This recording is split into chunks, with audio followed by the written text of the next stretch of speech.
Karima Poe, welcome to tonight's debate on mutual submission in marriage. We have Dr. Ryder Jenkins arguing for mutual submission and Dr. Julian Sanchez arguing for complementarianism. Thank you. I'd like to start by emphasizing the importance of mutual submission in marriage, as stated in Ephesians 5:21.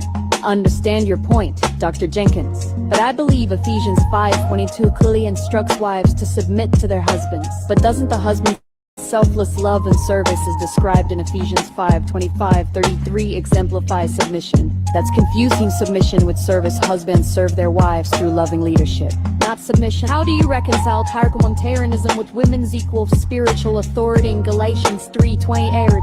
Complementarianism values distinct roles, not inferiority.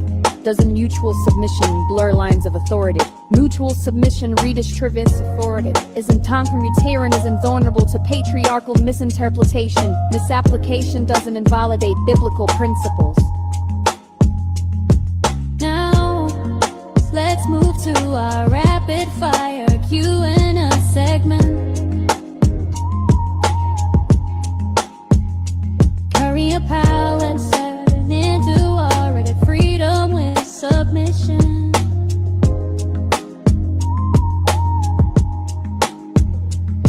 Complementarianism emphasizes unity while respecting individual roles. Not again.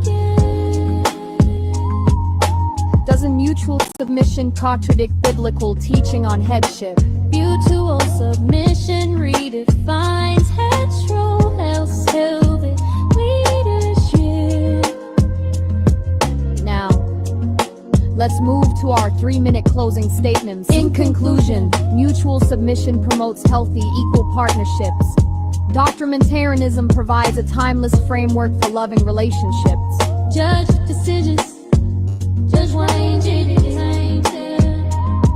Judge why ain't it ain't it. Judge for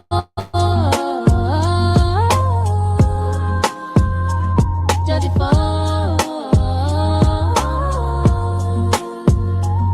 judge for judge it for. And the winner is Dr. Ryder Jenkins. Judge 1, Thompson. How did you reconcile my complementarian view with the scoring? Pastor Thompson. How did you reconcile my complementarian view with the scoring? Pastor Thompson. Dr. Jenkins better address modern societal shifts. May I respond? Please do. Please do. Please do. Please do may not effectively address contextual valentious challenges, but doesn't that undermine biblical authority? Times.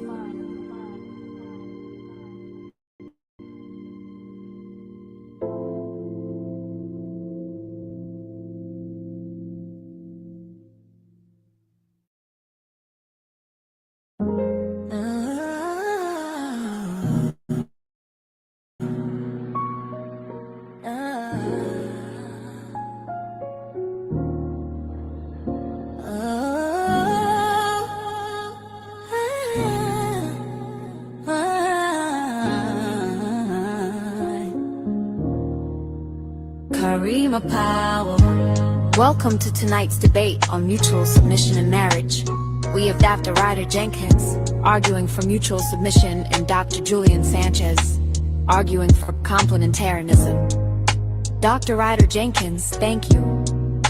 I'd like to start by emphasizing the importance of mutual submission in marriage, as stated in Ephesians 5:21. I understand your point, Dr. Jenkins, but I believe Ephesians 5:22 clearly instructs wives to submit to their husbands. But doesn't the husband's selfless love and service, as described in Ephesians 5:25-33 exemplifies submission? That's confusing submission with service. Husbands serve their wives through loving leadership, not submission. How do you reconcile complementarianism with women's equal spiritual authority in Galatians 3:28? Complementarianism values distinct roles, not inferiority? Doesn't mutual submission blur lines of authority? Mutual submission redistributes authority equally. Isn't complementarianism vulnerable to patriarchal misinterpretation? Misapplication doesn't invalidate biblical principles.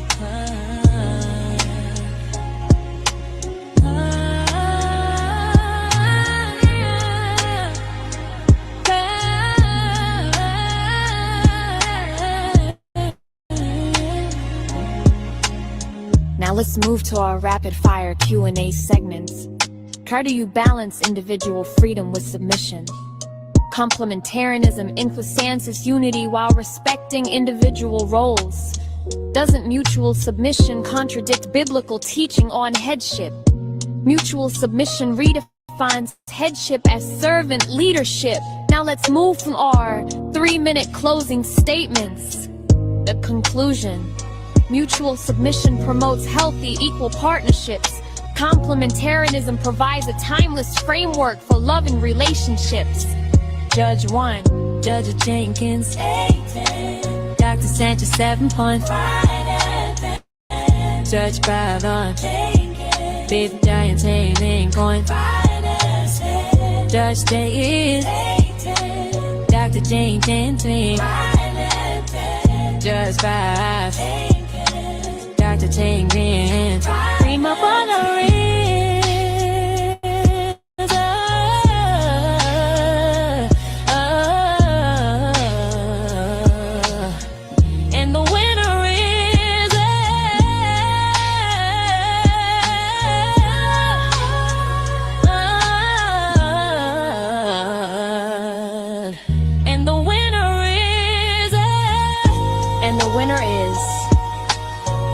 Judge Fund, Ekprosin.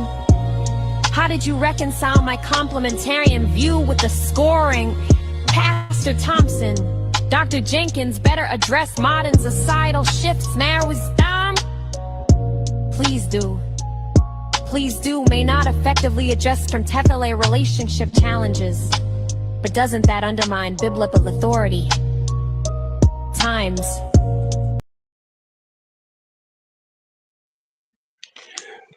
Well, all right. Once again, putting it down for you and yours. This is another episode of The Conversation Continues, talking about what's on your mind. And we're your hosts. You have the seventh answer, Lady Karima, along with your brother in faith, Darkstorm, also known as Baby Hebrew. And as always, we give honor to the Lord in Christ, from whom all positive thoughts flow. And here on The Conversation Continues, the burning question that I and Lady Karima ask is this: aren't you tired of being lied to? Well, if you are, you didn't tune into the right show at the very right time. Because here, all you're going to get is the whole truth, nothing but the truth, and straight up the absolute divine truth. It's just that simple. So welcome one and all. And as always, you know that when we get things started here in the Lion's Den, we come with the formula, the 7 I's of intelligence, integrity, inspiration, influence, independence, insight, and information, which are all the factors of the sum of the facts, baby. All you're going to do is get the facts here, and that's frequently accurate, correct truths.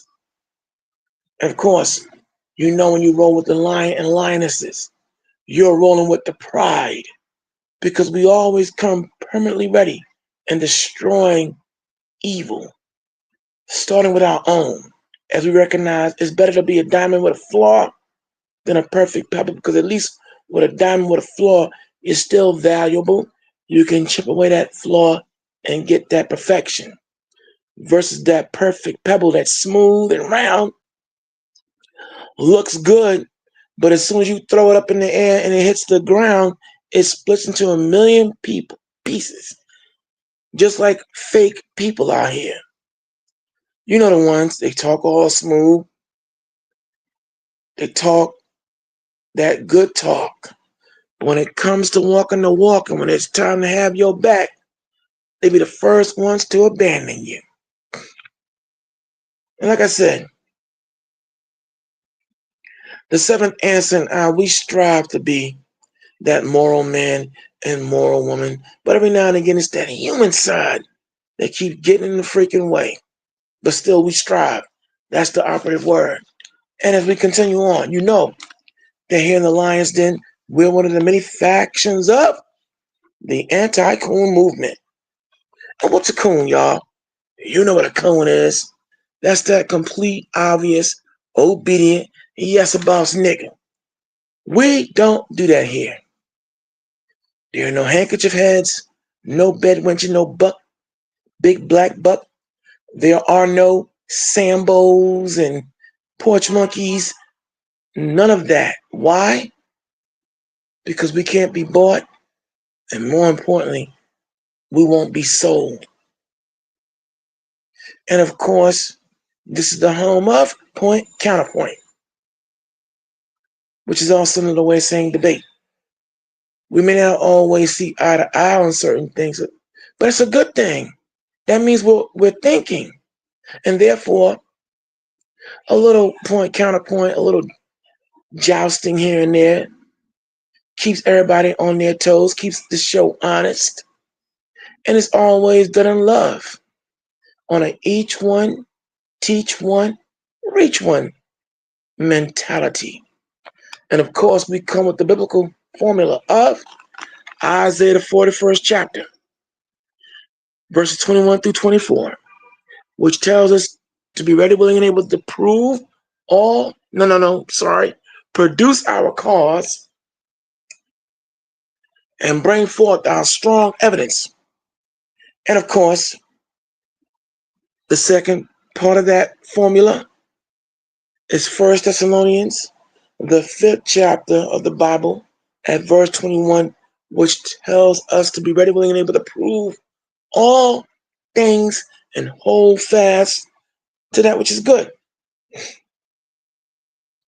And of course, you know that when you tune into the Lion's Den also, you are now locked in on the grand ultimate truthality social media experiment. We say experiment because when you experiment, that means you're trying something. So we want you to come in and try us. Feel us out. Hear us out. Let us into your mind, soul, and cipher with the stone cold facts that we bring here on this show.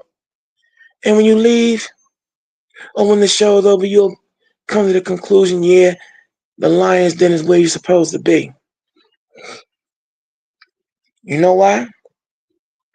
As I said at the top of this presentation, we can't be bought and we can't be sold. See, we're not corporate owned. We don't have any sponsors breathing down our backs, telling us what we can and cannot do. Therefore, we are liberated moderators, and we say what need to be said should be said and how it should be said by the Lord's instruction.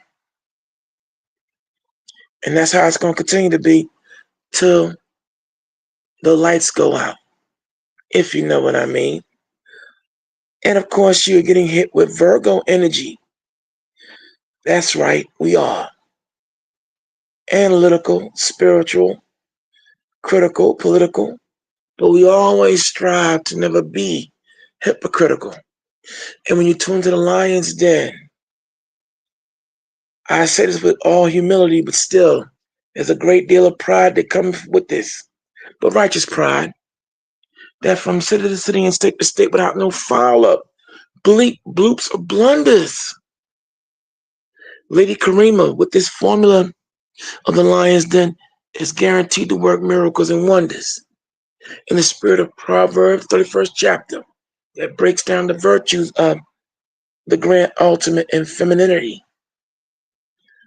And last but not least, one of the house rules set forth by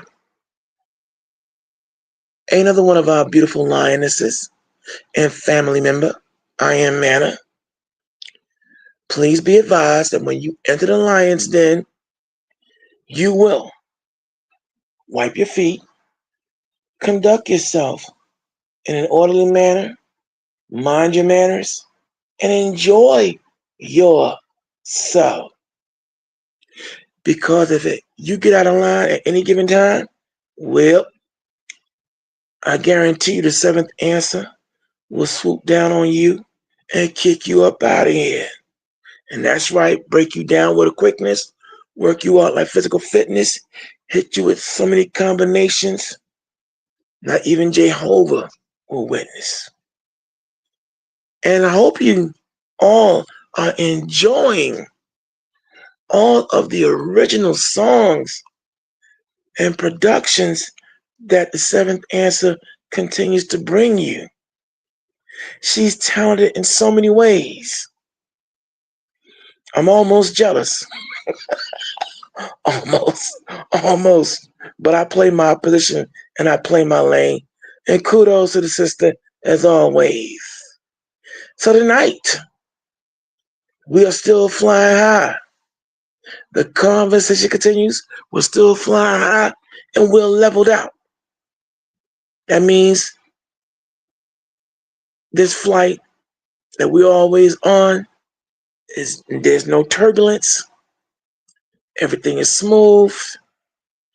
And all conditions are always made go by the hand of the Lord. Now, we're lined up on runway 8 again. And when you turn 8 sideways, you get infinity. So we're in constant motion, constant movement, and therefore we're now green lighted by the seventh answer to take off. And as we take off from runway 8, we're leveling out, smooth out. We hope that you're going to enjoy the various topics of in-flight conversation until we land. Now, I want to pick up on where we left off last night. Oh, we went in. Oh my Lord, we went in, and we're going to go in tonight. But yeah. What I want to get back on, as we are now seeing now more and more, the man of perdition, your president, Donald J. Trump, along with the Nazi bunch, continue to make more and more and more demonic moves. What I want to do, okay, with the seventh answer, green lighting it, everything, I always run things by her before, it's always, that respect. Got to make sure that, everything I bring to the forum, bring it on the Lion's Den is, how you say, kosher. There you go. It's kosher. All right. Because as you've seen throughout the years, albeit we're liberated moderators, seventh answer is not that liberated. She's like, okay, there's some things we just ain't gonna give an audience to, my man. and I have to obey. Like, come on, Ma, I can't have no fun. But anyway, no, on a serious note though, there are a lot of things that's going on. We've been talking about what I've been doing is we're pointing out, right? Picking out different clips and different conversations that I'm coming across where you heard here on the conversation continues, I and seventh answer bring out issues and bring them out. And boy, do we bring them out. We bring out issues and we bring out things so tough and so hardcore through the Lord's scope and his insight, hindsight, foresight, that here it is, we basically are being cyber stalked. They've been interfering with our numbers. They unsubscribing some of you turning off your notifications. But it is what it is. It is what it is. But still, we rise and we keeps it moving. All right? Because as the Most High said, his word will not go out void. So, what we gonna touch on, but you know what, before I do anything, all right, before we go into what I keep saying goddamn we before we go into what we ironed out and put on the itinerary for discussion tonight, I'm gonna take a detour because I don't know. I've been trying to get confirmation and details on this story, but all right. Aside from the fact that here it is, right?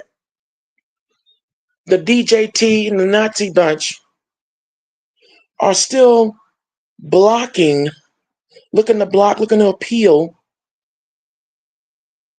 the distribution of SNAP benefits. I know that the governor of Wisconsin and a few other governors of other states, New York, I think, which is Governor Kathy Hochul, and a few other, they're all now looking to defy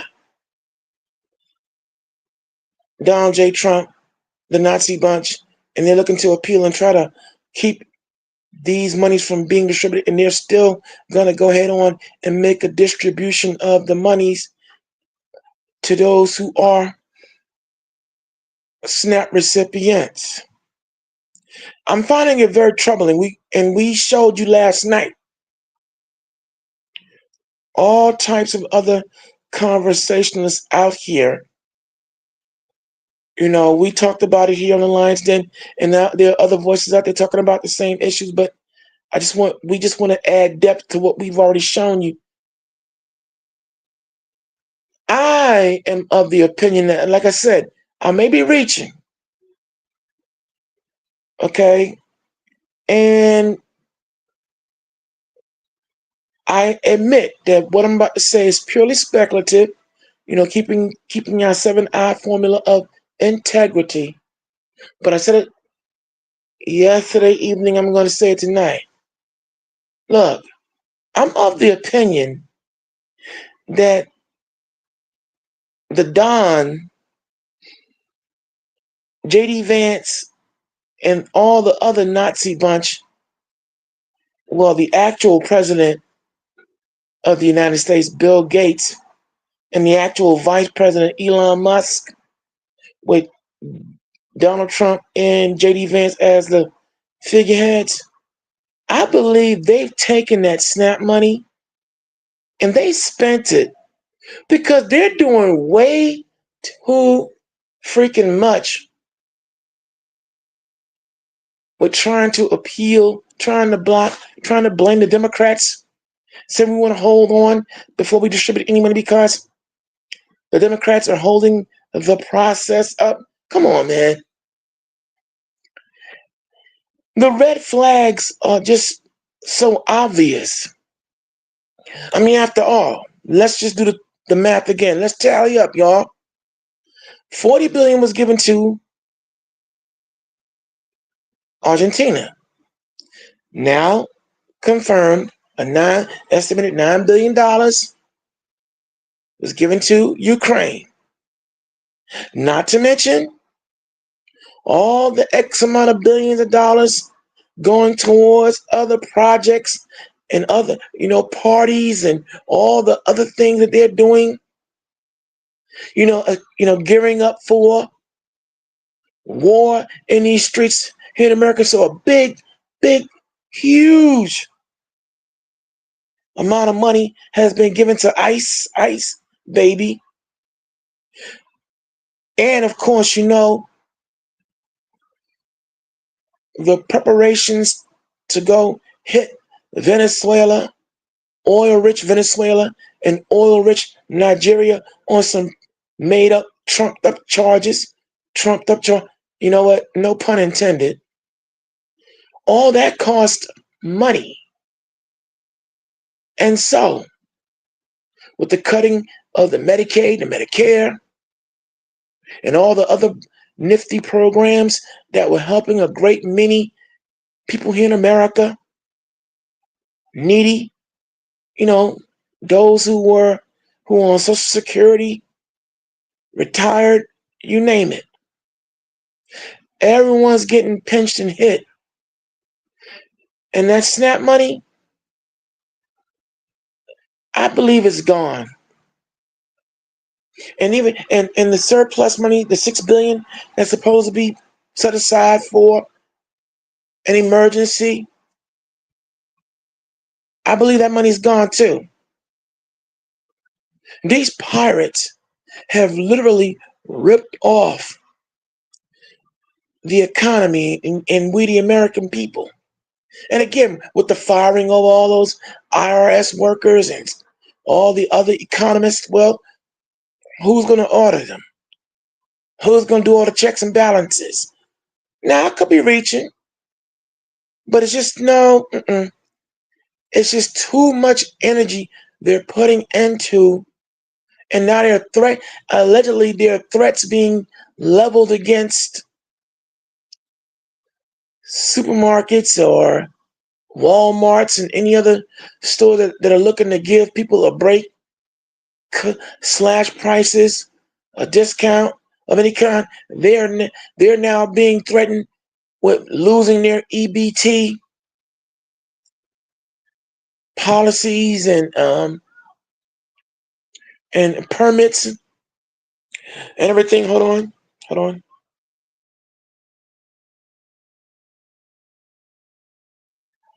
And now, coupled with all of those goings on,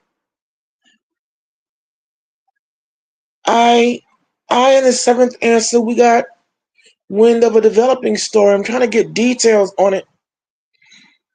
That the DJT, the notorious, the nefarious DJT, is looking to burn 500 tons of food. It's a developing story. I'm trying to get details and all of that lined up, but here's what's getting ready to happen. I'm going to say to all you out there in Lions Den land who are listening to this broadcast, whether you be on the East Coast, West Coast, whatever coast you may be on listening, all right, in the four corners of the world, for all you that's trying to toe the line and hold your head, because a great many people see what they're trying to make happen. They're trying to hold on. They're trying to hold the line. They're trying to be patient.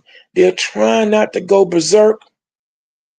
But still, biblical prophecy is not going to go unfulfilled. People going to break food. Because this whole burning an alleged 500 tons of food. I'm going to assume edible and viable good food, already coupled with the deliberate withholding of SNAP benefits. Man, come on, man. It's inevitable. And those of us who are in the know, those of us who believe in the scriptures and believe in the Bible, believe in the fact that we are the true Jews the Bible speaks of, since we are indeed the actual primary target. We're not going to pretend that we don't understand what's happening here, albeit we here on the Lions Den, we don't believe in giving you a sermon. Still, everything we discuss is always Bible based. All right? But we just don't believe in having we don't want to hit you with 100 scriptures when it just takes 5 to make the main point. So obviously now, these demons walking with earthly feet, these treasonous, traitorous, skunks have been declared war, but now they're openly declaring war on the citizens of America.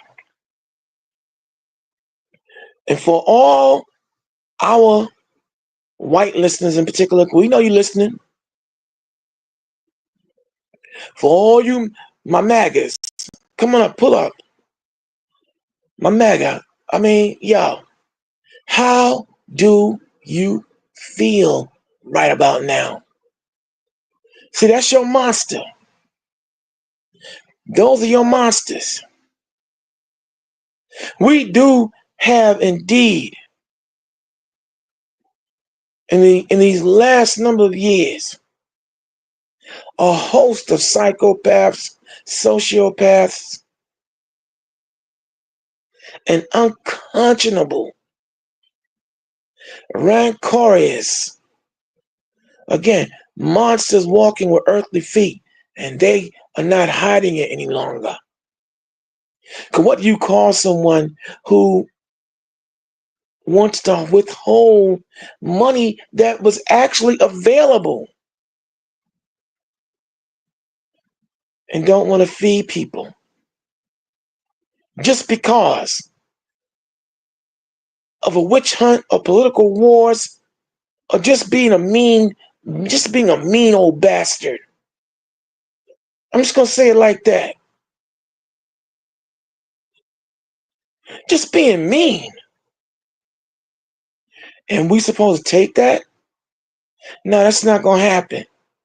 Here it is, cutting off your medical. Many of us who needed that Medicaid and Medicare, and here it was, a great many of us worked for it, earned it, and they just snatched it away so they could take all the excess money, roll it up, and give it to Argentina. Like he's saying, Tenia, Argentina, and again, Ukraine, and all the other little businesses, and other outside of America endeavors they want to finance, all in our face. Yo, how much more are people supposed to take? Now, the only way you're not gonna see the handwriting on the proverbial wall is because you want to remain blind, you want to remain ignorant, you want to remain dumb, you want to remain willfully dumb.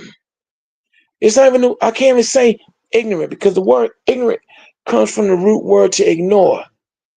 Being ignorant is not a bad thing, albeit it's misused. You know, the definition has gotten lost and misconstrued. But real quick though, to be ignorant mean, coming from the root word ignore, it means that there are certain pieces of information regarding your mind frame, your mind state on a particular subject you are unaware of. Another way of saying ignorant is to be unaware of certain facts or certain figures until someone comes along and informs you where you are unaware of the whole matter on an issue. And then they inform you and bring the facts to prove what they say, which will help you get even a more stronger, in-depth understanding on an issue where you're either right or you find out you're wrong, and then you change and recalibrate your thinking. So, if you choose, however, to hold on to what you know is dead wrong, you're no longer ignorant. You're no longer are you unaware. You're just dumb. See, dumb is when you know something is what it is, and you still choose to believe otherwise, no matter how much your facts and figures are wrong. Like I said, like on a basic level, here it is, the general consensus by all when we look at the sky, when it's nice and sunny, the sky is blue. But along will come, if someone comes along and goes, well, I think the sky is green. All right. Why do you think the sky is green? Well, that's just my opinion. That's that's not an opinion. You're dumb. You're no longer ignorant. You're dumb. Because now you're refusing to recognize the color scheme, the various blues, and the difference between green. That's just being dumb. You just want to be the oddball. So now, with that being said, right, getting back on the topic at hand. So here it is now. We have the president allegedly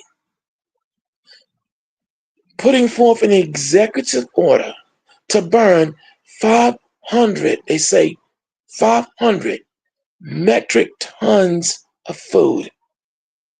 Now, if that is true, then come on, man. There is no getting around it. These people are demonic and definitely hardcore satanic. And I know that this is going to make a lot of people explode. It's bad enough you have people lining up now at all these food banks that are having a very difficult time trying to accommodate the vast numbers of people showing up. And I will say this here. I will give kudos along with the seventh answer. We'll give kudos to a lot of you restaurants out there that are actually giving people a free meal. Those who've been longtime customers and who have falling on hard times because they're furloughed and not being paid. Kudos to some of you out there that's looking out like that. We're willing to give kudos to some of the supermarkets, some of the governors and mayors out here who are defying these monsters. They're not no freak. They're no longer presidents, vice presidents, senators, whatever. They are just monsters.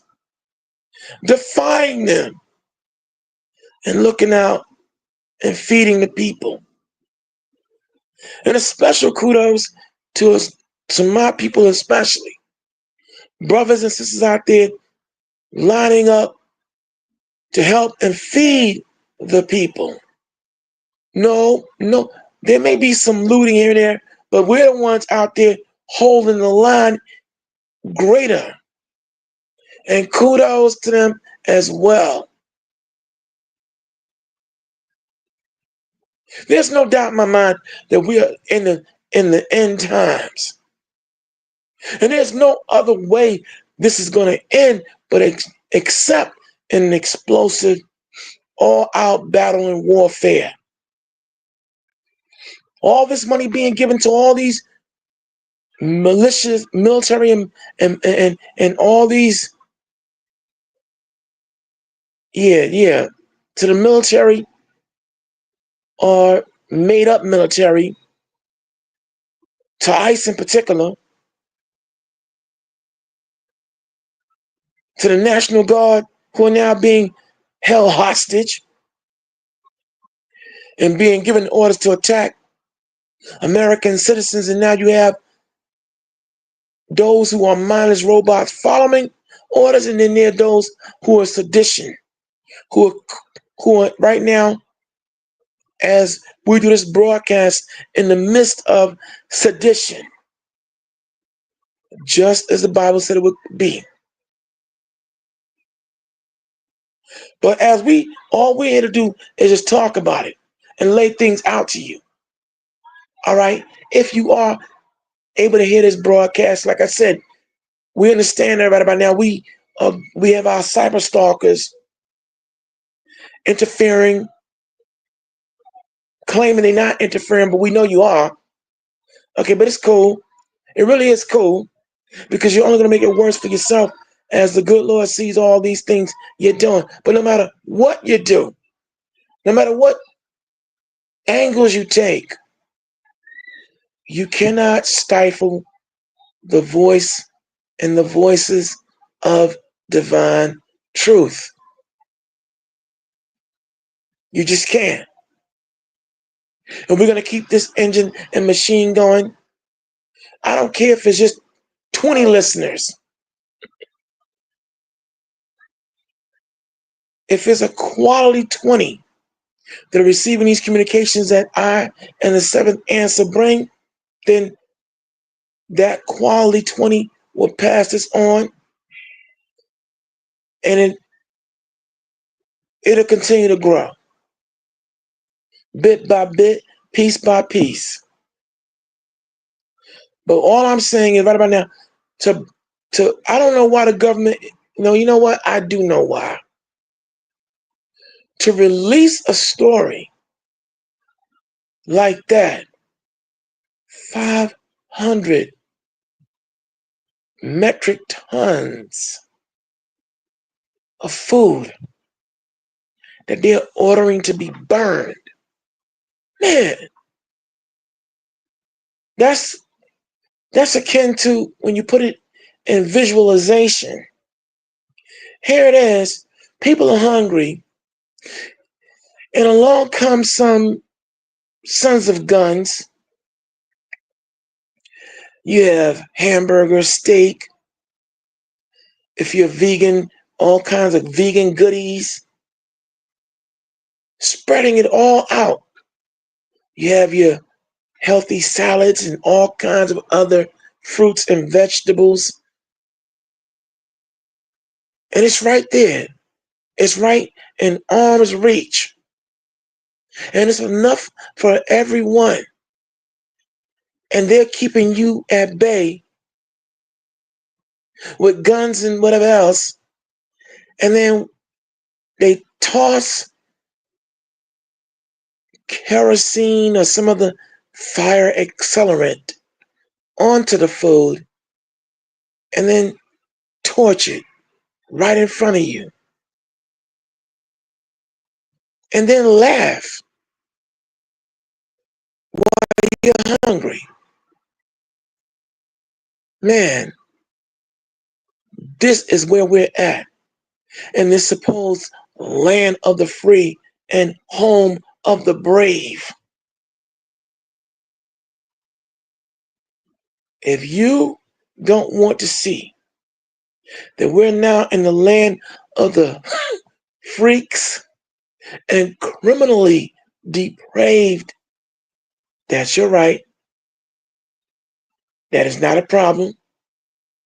But we here on the conversation continues, as we're flying high and we're leveled out, we're not playing no pretend games. The seventh answer and myself, we come from a very hard-edged world and life that we lived at one time, wherein we don't play games. We don't play games. You're not going to play in our faces. And it's not going to be something said. In our lifetime, we both have prided ourselves on, like I said, when we strive, when I say we strive to be that moral, I strive to be that moral man, and she strives to be that moral woman. Basically, what you see is what you get. And we don't believe in playing in people's faces because we know what that can breed and what that can bring. And it's not about talking about we gangster or whatever else. Nah, but we're not. But the thing is, her name is Lady Karima, and I am Dark Storm. Notice I said our names aren't toilet. So we're not going to let nobody use like one. Because if we don't give dookie doo, we don't take it. And this is what's happening for a lot of you out there. I applaud that there are great many people who've been trying to hold their cool, but a story like that, you burning, they're gonna burn and destroy edible food, and here we are right now in the midst of them withholding monies, preventing people from being able to buy food.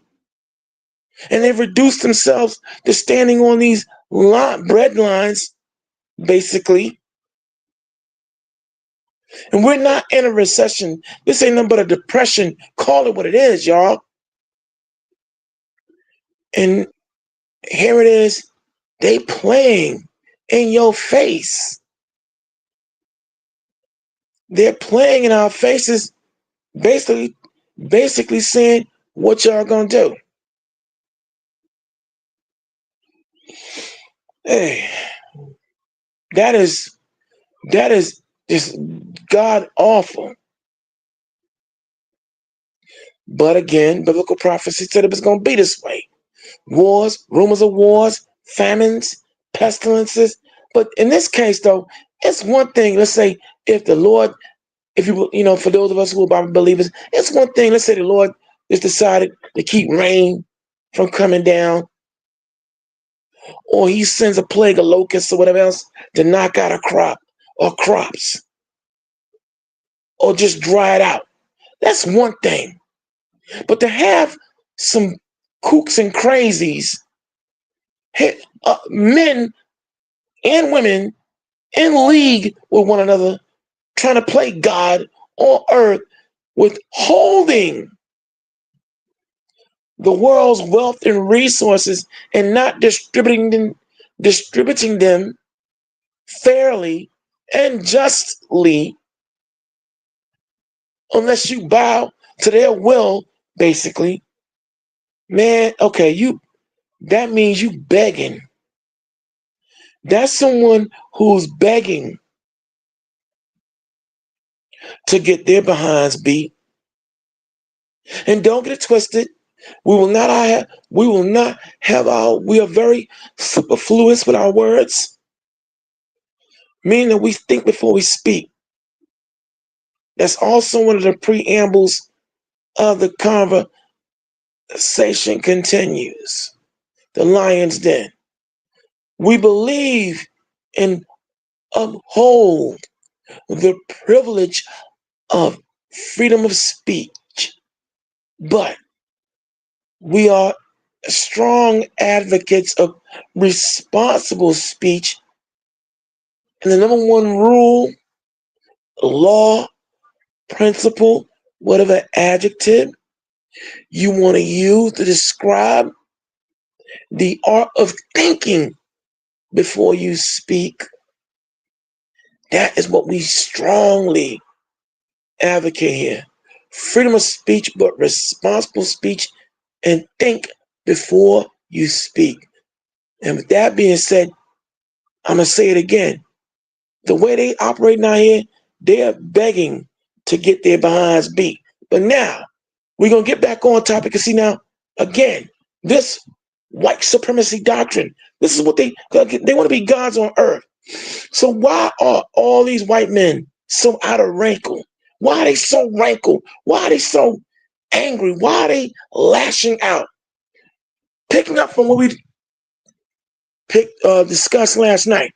Now, you heard where the Seventh Action Eye brought out the facts and figures on DEI, and how a lot of you, we reveal how a lot of you white women, as you're listening to this broadcast, they targeting you.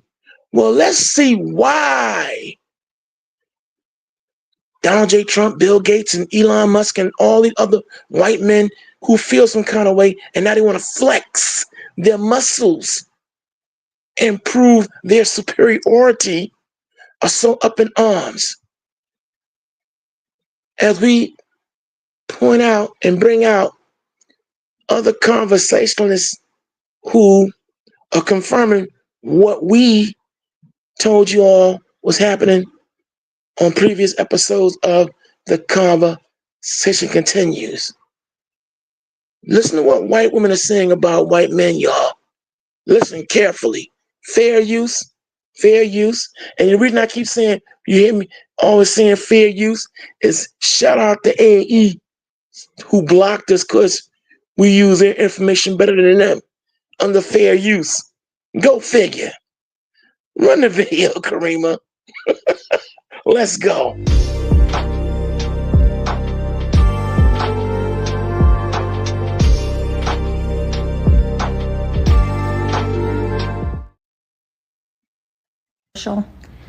I feel more safe in a space shared with black men than I feel very unsafe in a space shared by white men.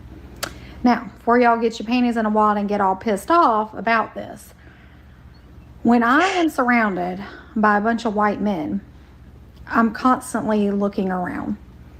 I have no fear in a room full of black men. The reason why: when I go to the movies, I don't worry that a black man's gonna the movie theater. When I go to my church, I don't worry that a black man's gonna the church. When I go to the mall, I don't worry that a black man's gonna the mall. When I go to my children's school, I don't worry that a black man's gonna the school. Black men will target one or two or three individuals. White men will go schools, movie theaters, churches, your grocery store. So before you say that you're worried about being surrounded by black men, you better think about that. So this is probably going to be very controversial. I feel more safe in a space shared with black men than I feel very unsafe in a space shared by white men. Now, before y'all get your panties in a wad and get all pissed off about this, when I am surrounded by a bunch of white men, I'm constantly looking around. I have no fear in a room full of black men. The reason why: when I go to the movies, I don't worry that a black man's gonna the movie theater. When I go to my church, I don't worry that a black man's gonna the church. When I go to the mall, I don't worry that a black man's gonna the mall. When I go to my children's school, I don't worry that a black man's gonna the school.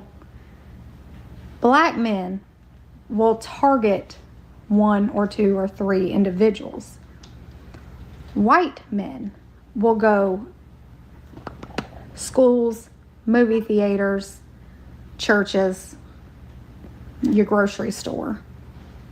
So before you say that you're worried about being surrounded by black men, you better think about that. Oh yeah, see? This is what got these white boys feeling some kind. This is what white men feeling some kind of way. Now here it is. Here it is. White women are now coming out, letting it be known what they've been feeling and what they've been thinking for a very long time. See, with all that, black men make up 13% of the population, but commit the most crimes on their own women. Now coming out, we told you this was happening. We broke down with the DEI and all the firings of white women along with black women, but more so white women, because a lot of white men are angry that their women don't want them. See, yeah, that's right. We're going to air it all out. We're going to just let it all hang out. Oh, it's been killing them throughout the years. A lot of white women are going out here getting liposuction in their lips and trying to get their butts big and trying to compete with black women for black men. That's right. That's right. See, the book of Isaiah 14:1 said that in these days and times, as we are now being given back our power by the Lord, that all other nations and people will cleave unto us and recognize what it really is. And it's killing, literally, A lot of white men, when they hear white women talking like this or openly, so they want to beat y'all back into submission, taking your jobs, taking y'all, killing y'all off with DEI as well. When they hear y'all talking like this, and we got more videos. This is just the start. This is why they're going all buck wild and want to Mike T. White T. No, that's over with, bro. All that is done. We here on the Conversation Continues are going to let you know that's over with. Videos like this, white women who talk like this. See, did you hear how she broke it down? When it comes to the movie theaters, when it comes to supermarkets, when it comes to post office, restaurants, drive-through, wherever you may want to go in the world. She's more worried about white men. When you look at all the biggest family killers in America, who does that? Come on now. And before you say, there you go, you're racist. No.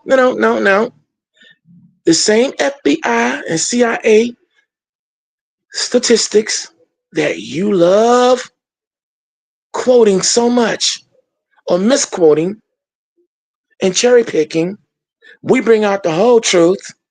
We just brought it out recently on a few episodes back. All right? You know, and also episodes when JT Raw was a part of the dais and conversation panelists, we brought it out and we're going to continue to bring it out. See, now, let me make this abundantly clear. To all my black women listening to this show, please understand, I repeat, I am not in no way advocating any kind of FBI, CIA, COINTELPRO propaganda of gender warring against you. What I'm showing is why all these white men want to flex their muscles and they're wrecking the economy and wrecking the country the way they're wrecking it because they done lost control. So they want to feel they're doing all these things, most notably to corral their white women back under their control. Don't believe me? Listen to this as we continue on with the conversation as it continues. Fair use, Shaw. Fair use. Go to work, Seventh Answer.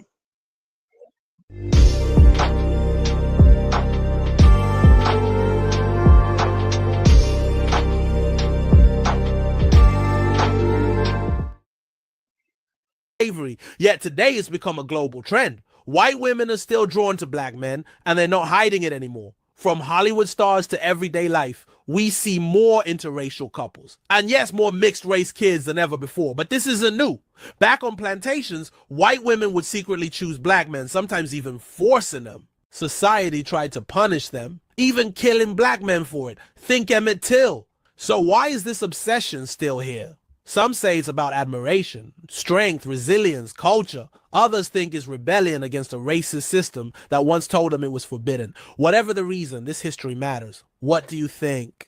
Is this just love or something deeper in America's history still playing out today?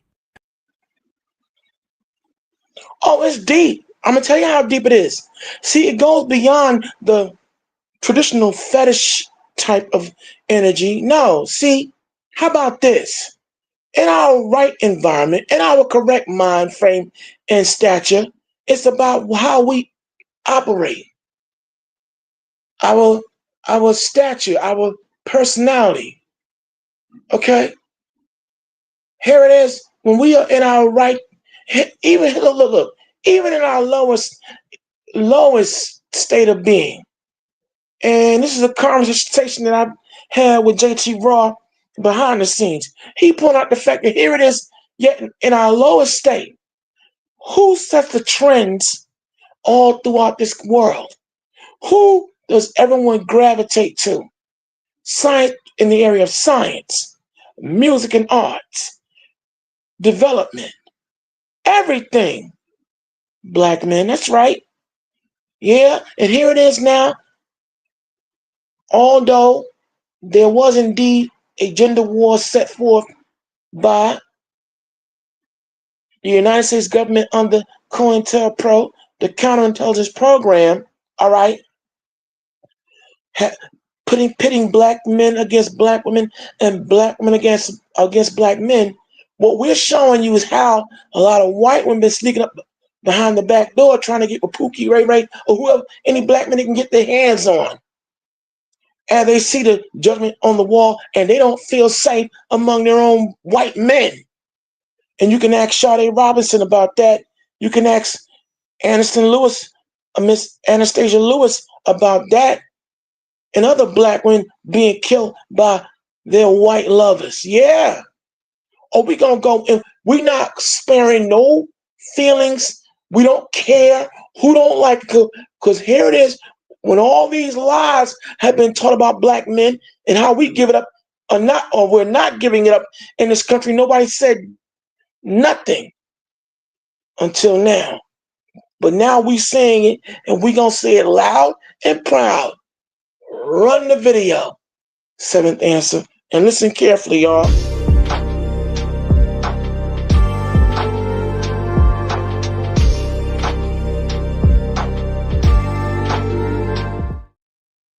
Men. But now, when it comes to this, Indian men that are billionaires, there are Chinese men that are billionaires. They stay in their own race. Now, is that entirely because they, love their race, or is it because they don't have universal appeal?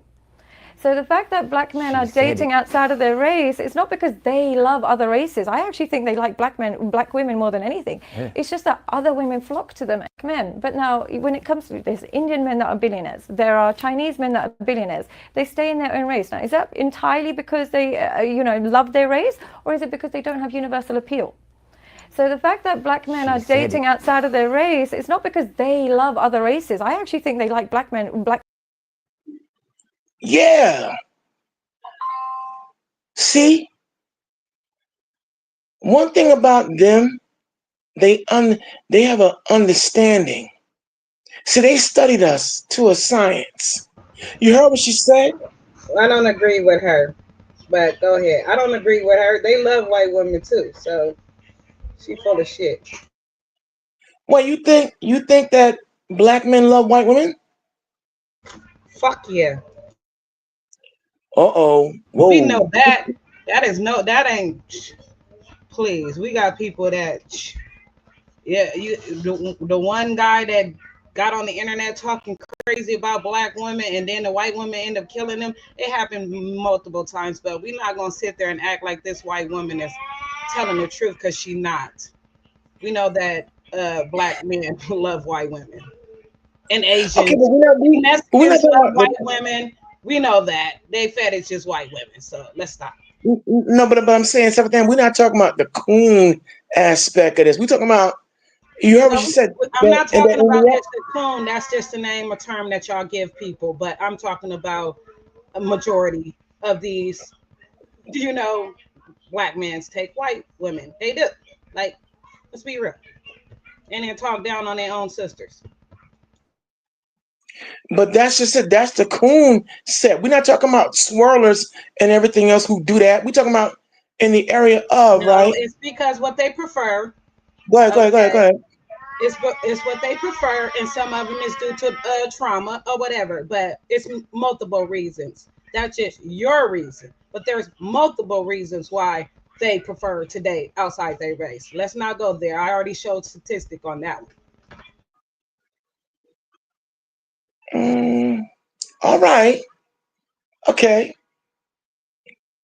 We gonna open that up. We're gonna you forgot I showed statistic on that one. No, you showed the marriage statistics. You definitely showed statistics in the area of a lot of deranged brothers in their BS and that whole swirling crap, that whole what I call swirler crap. But that's not what we're talking about here. What we're talking about here now is what these white women are acknowledging the fact that they She said black men prefer to date because of the bullshit she just said. But I said no. This shit was crap, but we're not about to argue about that one. Like I said, I witness this stuff every day. I see it every day. Y'all call it cooning, whatever you want to call it, but they prefer to date, outside their race. Like, it is what it is. Yes, I get, and that's, but see my position on that. Now we're going, okay, here's the point, counterpoint, y'all.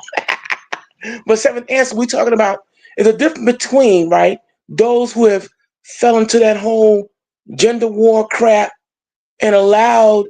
But that ain't what she said. We're not talking about what She said what she's saying. We're talking No, about what she said, not what. And She didn't say nothing about nigga cooning and all that. She said what she said, and her reason. She said that I don't agree with her reasons why she's saying that they date outside. Okay, and she said that they prefer to date other people because of that reason. But I say I don't think so. I believe that they prefer them because that is what they choose, what they prefer. People have their own what they prefer to date. I got preference. I know. I get the preferences, the preference thing, right? But I think the premise that I'm, chiming in on what she said that I understand very what. And a lot of black women, and what she did say was that most black men prefer black women, but they have a universal appeal, which is what I'm chiming in on, letting it be known why white men are so that. That's what I said. I don't believe that. I understand where you're going with it. I understand why you're presenting this information, but I don't agree with what she just said. So you don't think it has anything to do with universal appeal? No. Then what do you think it is, seventh answer? Please elaborate. Don't leave us hanging. I just told you. You just skipped over that. Okay, well, if I skipped over, repeat it, please. I'm sorry, it wasn't intentional. I mean, I'm making it simple. It's all outdoors. It's their type. Okay. All right. Fair enough. Fair enough. I mean, it don't get no simple. Like, you know what I mean? It's their type. They like this. You know what I mean? And it could be, you know what I mean, due to how they was raised, where they was raised at, whatever. Some that's their type. They like that. And just like I said, some Mexicans, they prefer to date outside their race, which is white women. That's their type. White man likes to date black women. That's their little type. I mean, clearly, they call it the black woman effect, but it is what it is. People have types. Things that, you know what I mean? Yeah, I know what you mean. They prefer to date. Mm-hmm. It don't have nothing to do with your particular reason. It don't have nothing to do with anybody's particular reason. People have names for people that do this, but it is what it is. You feel me? And I don't think a white woman can actually judge for all black men. You feel me? But I think the premise, what I'm getting at is here. For white men to hear white women talking like this, though, all right, and breaking down the qualities that make a black man attractive is what's got them irked and burned. You understand? Because there's still people, that whole white supremacist, it's in the front to their whole white supremacist mind state. And that's what I'm. I hear where you're going with it, but these are rejects in the community of the white man. These are people that are not even their type. That ain't even in the same line as them, not even in the same factor as them. So they don't give a damn about this type of woman speaking about what her type is. That's not necessarily true. She's not no reject. I doubt that very seriously. But what I'm just saying is that a lot of white women are just coming clean and coming hardcore, which is bothering again that whole white supremacist doctrine. No, white women will tell you quick. A white woman will tell you quick when she date outside her race, or when she Laura Hirsch considered, you know, outside her standards today outside her race, she pretty much is disowned. Just like any other nation, you know, they don't say it, but yeah, there's plenty of white women on the internet talking about how white women that will date a black man is disowned. Yeah, I know. I'm well aware of that. You know, we're gonna cut. Yeah, As a matter of fact, we could go there. You feel me? And we got white women on there talk about how they feel about the black man. Right. They As a matter of outside fact, dating them. as there are videos that we're gonna, there are other videos that are pulled, and everything else that's gonna chime in and tie in on what we're talking about right now. All right, as we continue on. But the bottom line is, it. I'm looking at the whole overall majority of white men who just feel some kind of way about their women not being under their thumb and under their control, which is why we're seeing all this flexing going on now. All right, we can't ignore that. That's what I'm looking at. That's the main premise, and what I'm trying to, you know, penetrate and just, you know, like how you say, joust, if you will, and just Yeah, cut. I understand Cut where it you're open. going with it, but there's some things that I disagree with. You feel me? And especially the fact that they don't. I don't see them giving a fuck about their white women. I don't see them giving a care about any nation. Tell you the truth, but it's only chosen white women that do their little devilish devil works that they care about, but they don't give a damn about their own woman. They give more. I mean, that's just sexual. You know, men do It's that. it Men do that transcends. anyway. But but really, like they don't care. People say that No, oh they they can't. stripping them because they want If them they in didn't the care, house. They don't give a damn about them being in the house because that's kids that they don't want.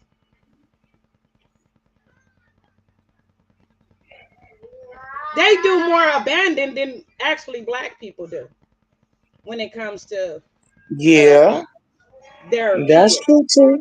That's true too. They have other That's people very raising. true. Okay, let's be real. So this life of them trying to get the white woman back in the household and all that. No, when they can go deal with a call girl honeypot and go straight to the office and go home. They don't give a damn about that. They're fucking up the economy. Because all they care about is money.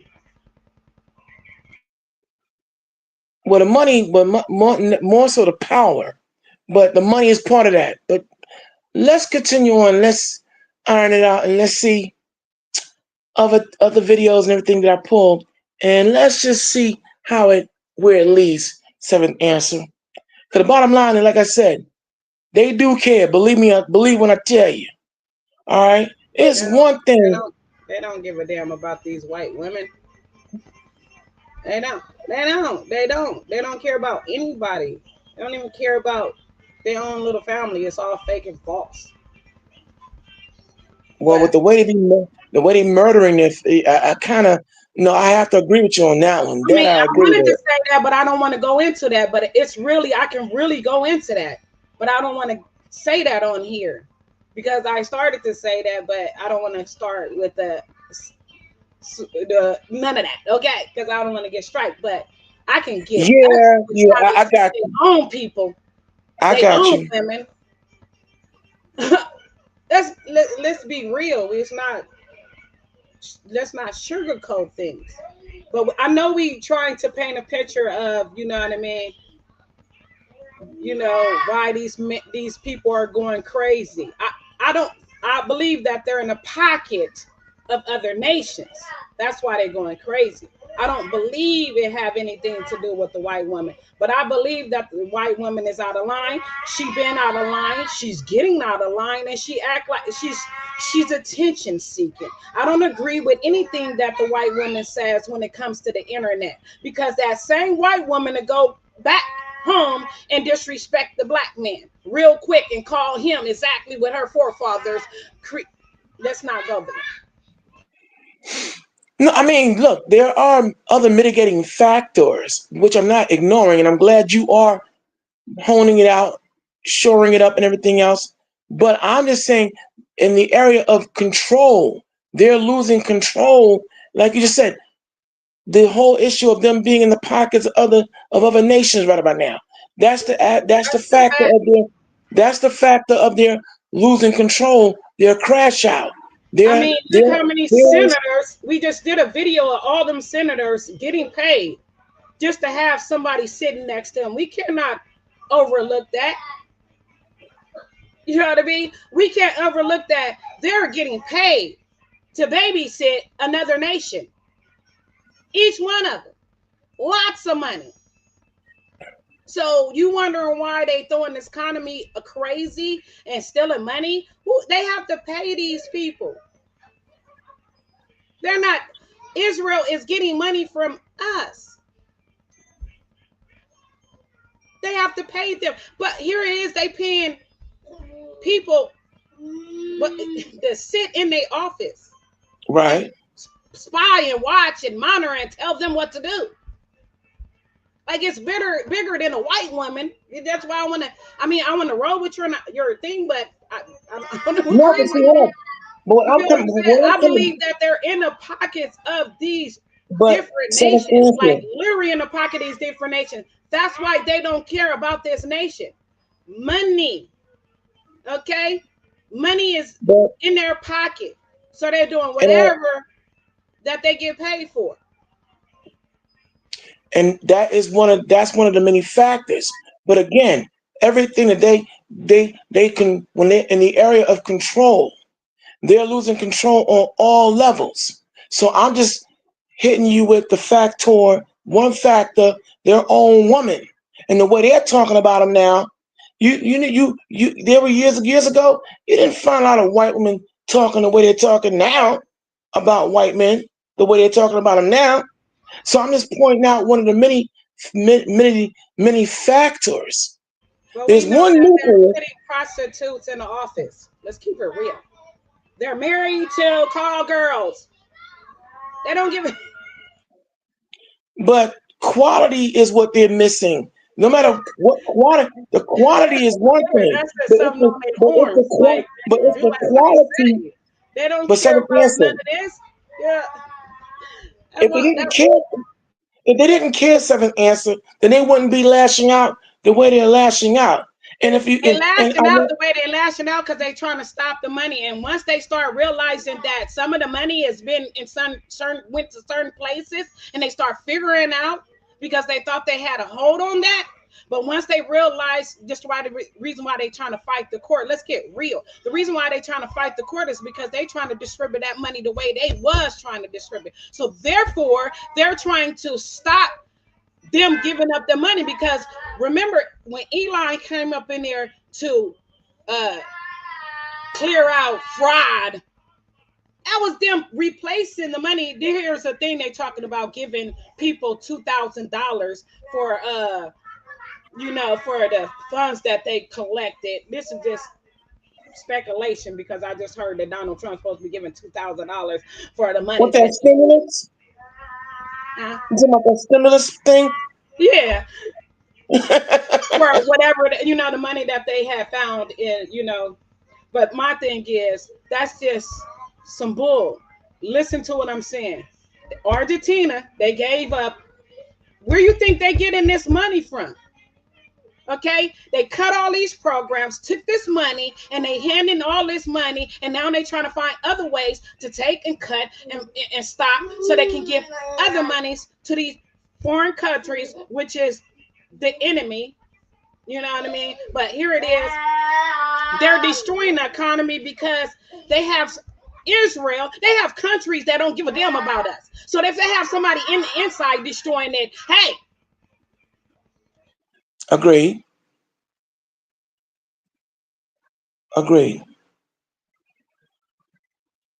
You still there? Oh, okay. I'm definitely here. See, he already said that. Putin already said that he think he just, number one. America want to be number one in everything. Number one in weapons. Number one in the money. Right. He fell short. he fell short on the money. Nobody give a damn about that. They thought they had a leverage on that. So he thought throwing these tabs and all this. See, this is a man that don't even know how to grind. He don't know how to hustle. All he know how to do is think that he can throw a fit and somebody gonna bite. This man don't even have enough money to work with. You know, he over here stealing money because that's what he good at. That's the reason why he charged that district attorney that pulled all them charges on him. You know what I mean? A fraud and all that good stuff. Because he's trying to go after the banks, which he owed. Like, this man is a criminal. And at the end of the day, you got a criminal in the office working with other criminal states. I mean, you know. He don't care about anything. Like, he already, like, soon as he done, they're gonna be coming after him full force, trying to get charges on him or whatever. This how he feel. He's trying to take it down to where he's, you know, in charge, where he running it for a second, fourth, fifth, sixth term. He trying to be just like them. Okay. He really over there trying to be like them, and they over there talking crazy about him. Even yes, they are. Even the fact that he did this shutdown. Israel talked about how he did this shutdown and how he just throwing fits. They don't want this shutdown. They ain't gonna get no money off of this. No, they're not. No, they're not. As a matter of fact, they are trying to. Some saying this shutdown, and they're trying to change the economy and everything, and try to get up out that $32 trillion debt. This man gave somebody some money because he said he hoped he'd win an election. Okay? And if he don't, he not giving them no more money. Talking about Argentina. Come on now. Let's be real. Mm-hmm. He giving up money. He taking money from different places. He took that money. They don't want to talk about it, but the money that was put up for the funds to cover this, all of those funds that's, you know, that they thinking that people are hiding and putting up, they're stealing that money. This is for future, you know, to take out future bills, but they stealing that. Yes, they are. Because they have to play big man like he got money. He over there taking trips. He got spending money. They, you know, bringing girls on a plane. Come on, let's talk about it. Do you think they care about their family? This man talking about he wished what's the name, Charlie Kirk wife. I mean, his wife was like Charlie Kirk wife or whatever, hugging and kissing on her. I know. Oh, yeah. I see. Yeah, there's a lot going on. This man don't even look like he supposed to have a family. He looked like he's supposed to be with a man. Like, let's be real.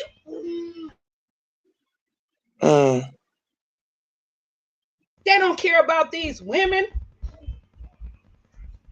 They got women that'll do it for less than nothing and sit next to them and act like they, you know what I mean? It is what it is. They mad trying to make they man jealous and mad. Talking about I don't respect nobody that don't, you know what I mean, least want their own.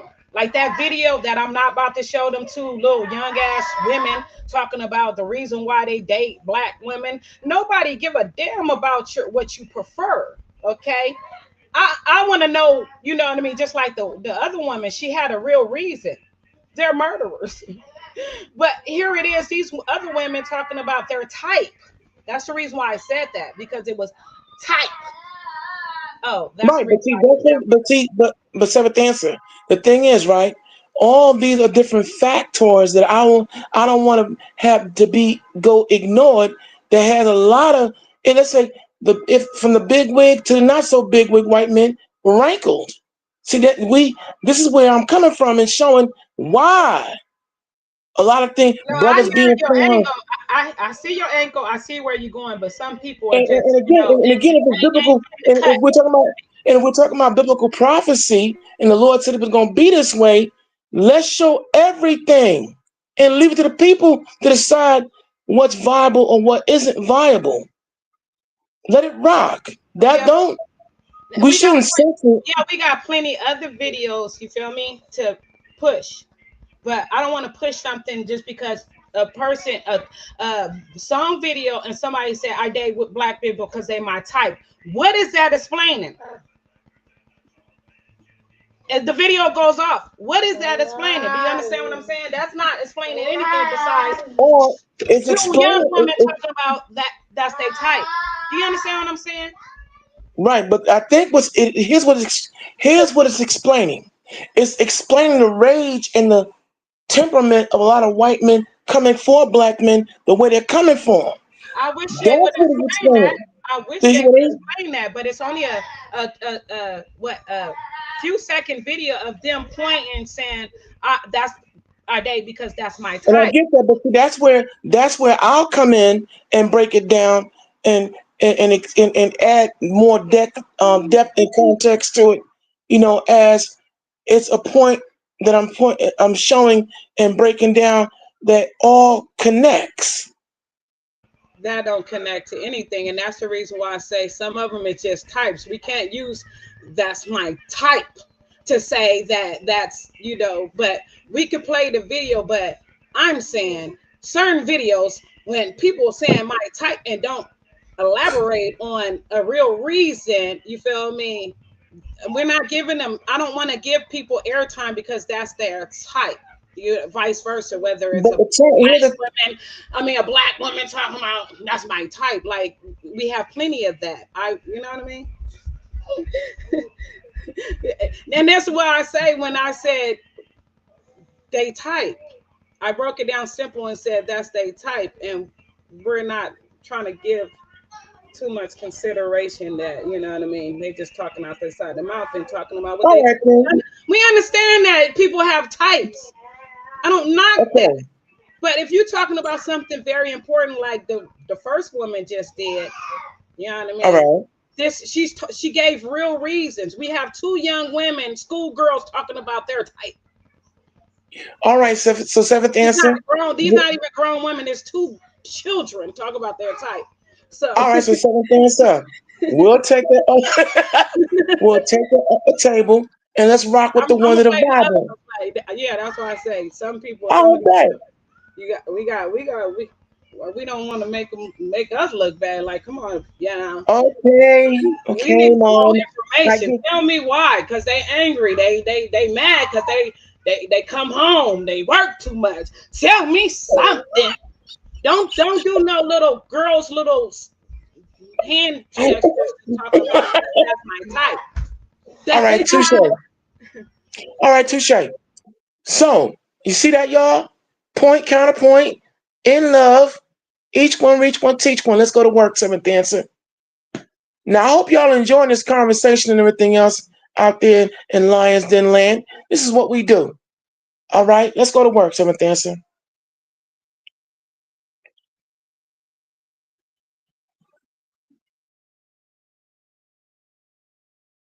Oh, while she's queuing up the video, but again, if you're just now tuning in, this is the conversation continues. We're your host, the seventh answer, Lady Karima, along with your brother Dark Storm. Tonight's topic of conversation is, we flying high and leveling out, and what we're doing is reaching back and showing different snippets and other people who are conversing on points and topics that we conversed on first and elaborated hardcore from the door. All right. Right now, the premise that we're coming from is just showing, why you got all these angry white men. Okay, from the top to the bottom to the bottom to the top. All right, and as the seventh answer just came in and brought out other factors that we're dealing with. But my whole nucleus, as the Most High pointed out, and everything coincides. They're losing their power. So here we go. Why you got so many white men out here mad and feeling some kind of way, and every chance they look, they're trying to put down black men. Let's see why. Yes, it's Fair use, Sean. personality. Fair That use. makes sense. They got good personality. I agree with this Okay. white woman on that one. You feel me? Okay. All right. I gotta have real reasons. I'm not about to play no little girls. They even said it, little girls. Like no, we little All white right. girls. No, we're not about to play Okay. that. But this is a woman, and look how the Mexicans in the back looking at this white woman. All The right. white woman, real shit. The white woman is like a fetish to a Mexican man, like for real. They like that, Okay. All right. you know, for real. Like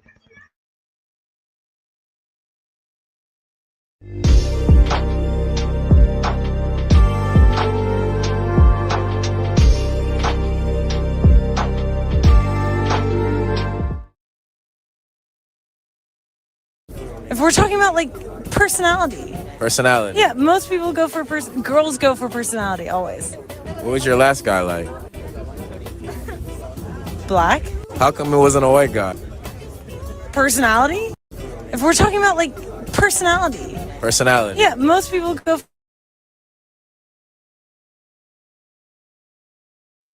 You see, this is what's killing a lot of people out here. See, let me just make this clear. I want to make sure I am not misconstrued either. Seventh answer. Listen, I am not advocating at all the whole premise that white women are better for black men. No, I want to make sure y'all don't get, some of y'all listening don't get that, don't get me misconstrued.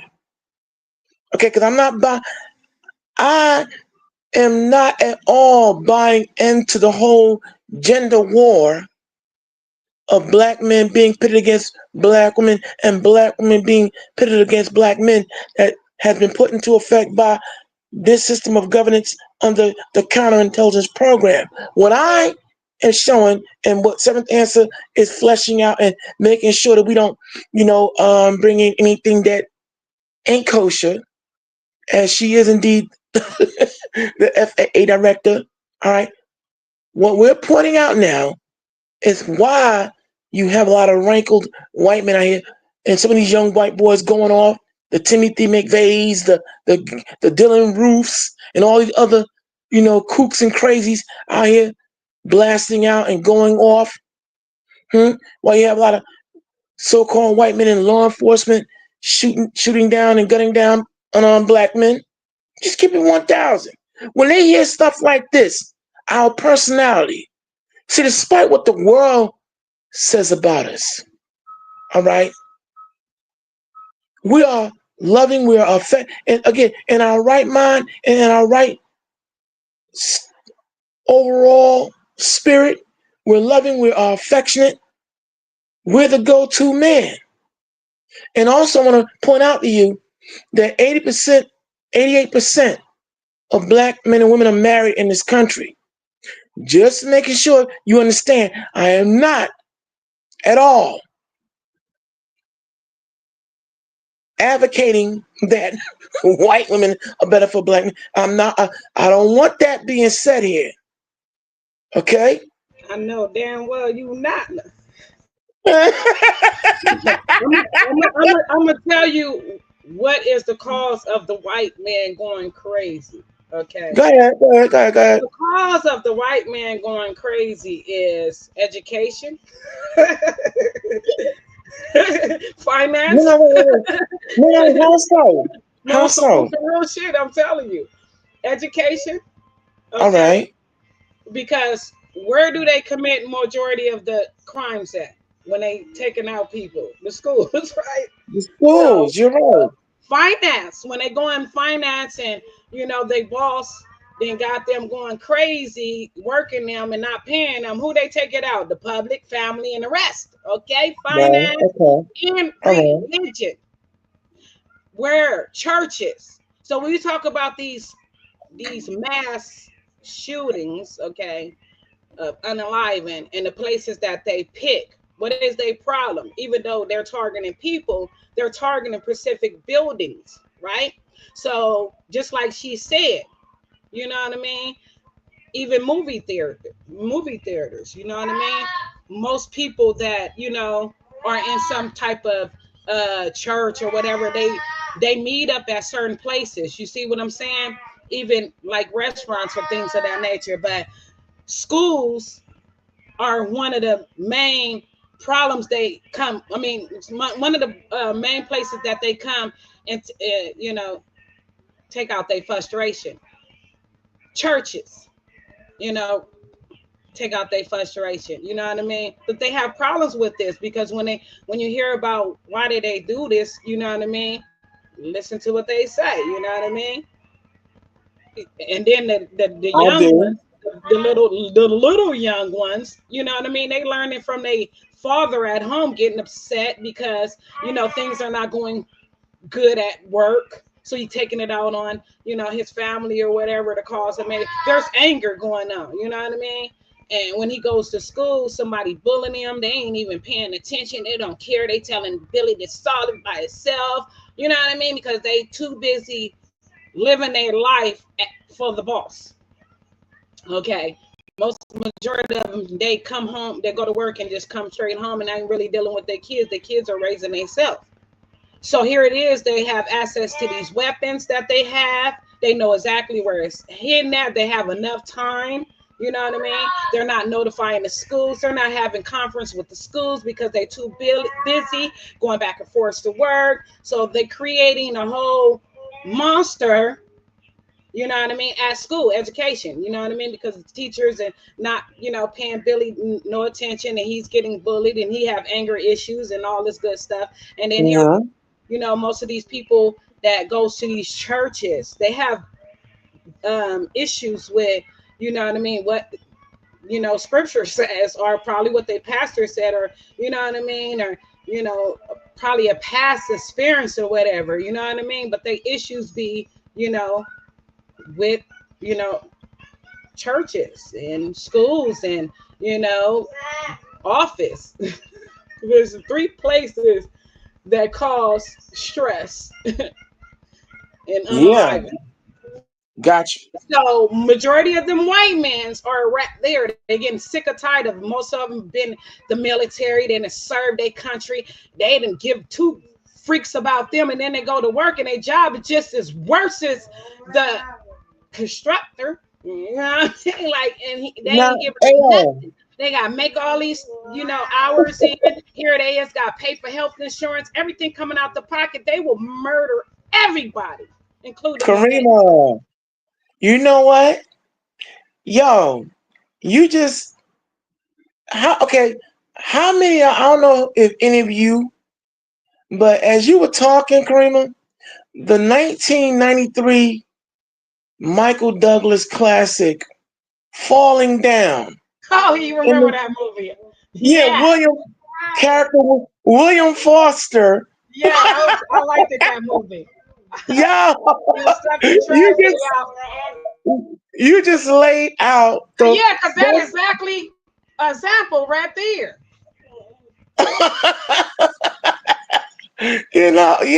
Falling down. Boom. All right. So there you have it. As we continue on with this conversation, and it's majority of these police department, these people, officers, you gotta understand that, you know what I mean, they high level of suicide too, because they're not getting paid. You know what I mean? They sending them out to do things that they don't want to do, but they have to do in order to pull in a quarter. You know what I mean? You seen that video I showed you where the black guy was like his chief was making him do all these quarters, and he have to make this certain amount. He didn't give a damn what he did to make it. Make all these false reports and do all this stuff to get his quota.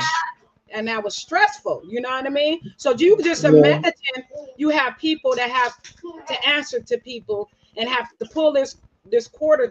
But here it is, they don't make it, and they got finance that they have to deal with. You know what I mean? Student loans, all this crap hitting them up every day. They get hit up harder, you know what I mean, through creditors than we do. Can you imagine? Yeah, I can imagine. I can. And I the really entire can. and majority of the time, they don't be trying to like. They be trying to take. They be trying to leave the earth. Okay. And they feel like the best way to relieve themselves through financial burden is to Mm-hmm. leave with the whole family. Like, let's Yeah. be Yeah.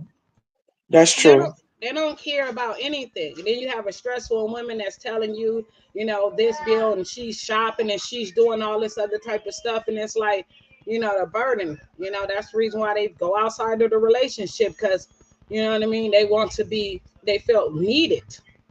You know what I mean? I got Needed you. for themselves, not just for their financial help. And here it is. You know what I mean? They end up women filing for divorce, and they end up trying to, backtrack and take out the whole family. It's always dealing with finance, money.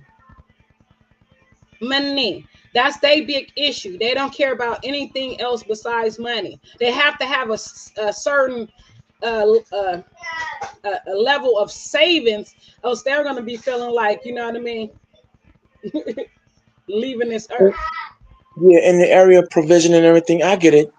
I do get it. Okay. But I So as you can understand where see, you're coming from, because at the end of the day, you have these particular women that glorify outside of their race, trying to make their race feel some type of way. And it's vice versa. mhm, You know what I mean? true, It's very vice true. versa. You have these It's black women died outside their waist on the internet glorifying these white men, you know what I mean, and trying to make it seem like it is what it is. But we always know behind closed doors, not looking like what's on the flow. So exactly, I don't, when exactly. they say certain things, I look at the opposite, because you're on camera. Like, you're on camera trying to oppress another black man. So you're gonna say things that make him feel some type of way. Vice versa. But at the end of the day, everybody have types. That's why I don't knock no black woman because she dating outside her race. It's just the flaunting part. It's just that, oh, he's this, he that, he this. When Yeah, each that race is the same, you can find that probably in each race. But to sit there and glorify and then talk about what you like, all I look at is what I know that you don't like. You feel what I'm saying? So at the end, mhm, it's like your type. You know, I I understand your type, but it's a lot of women on here, especially the black women on here with these white men. You know what I mean? Which I don't have a problem like that. I don't have a problem with it. But you on here glorifying him, and then like a couple of months later, he on there beating you, leaving you, having you looking crazy. You know what I mean? yeah, And then you go yeah. back to him. You know what I mean? But here you is promoting to the world, you know what I mean? Like, you're showing them this lifestyle that some might want to dab into it because of what you're showing them, because you have followers. But that ain't even really the truth, because we see what's really going on. You know, a lot of people Yeah. trying to be on the internet, but the internet is a cold, it's like a river. It will swallow you. It will build you. You know what I mean? Give you a little nice little stream, and then after that, it will tear your ass the hell down. I So when I agree. be looking at these couples, you know what I mean, seeing this type of situation, just like, these particular black women on the internet flaunting these big ass oversized white men, look like their friend's father.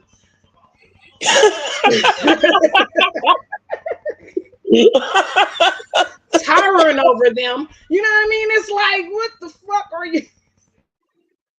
What are Okay, you? I get What are it. you doing? Like, I don't respect none of that. I don't respect nobody coming over here talking about I like a black man because of this. I like a white man because of this. I don't give a damn what you like. You feel what I'm saying? Say Mhm. some truthful stuff. Say, you know what I mean? I prefer to date outside my races because I had bad experience with dating my race because of this, that, and this and that. Don't play rock, paper, scissors and said that's my type and expect me to, you know what I mean? That's what I'm at with it. Because I know it probably is your type. You look like you running around there hanging with the young thugs. Mhm. You know what I mean?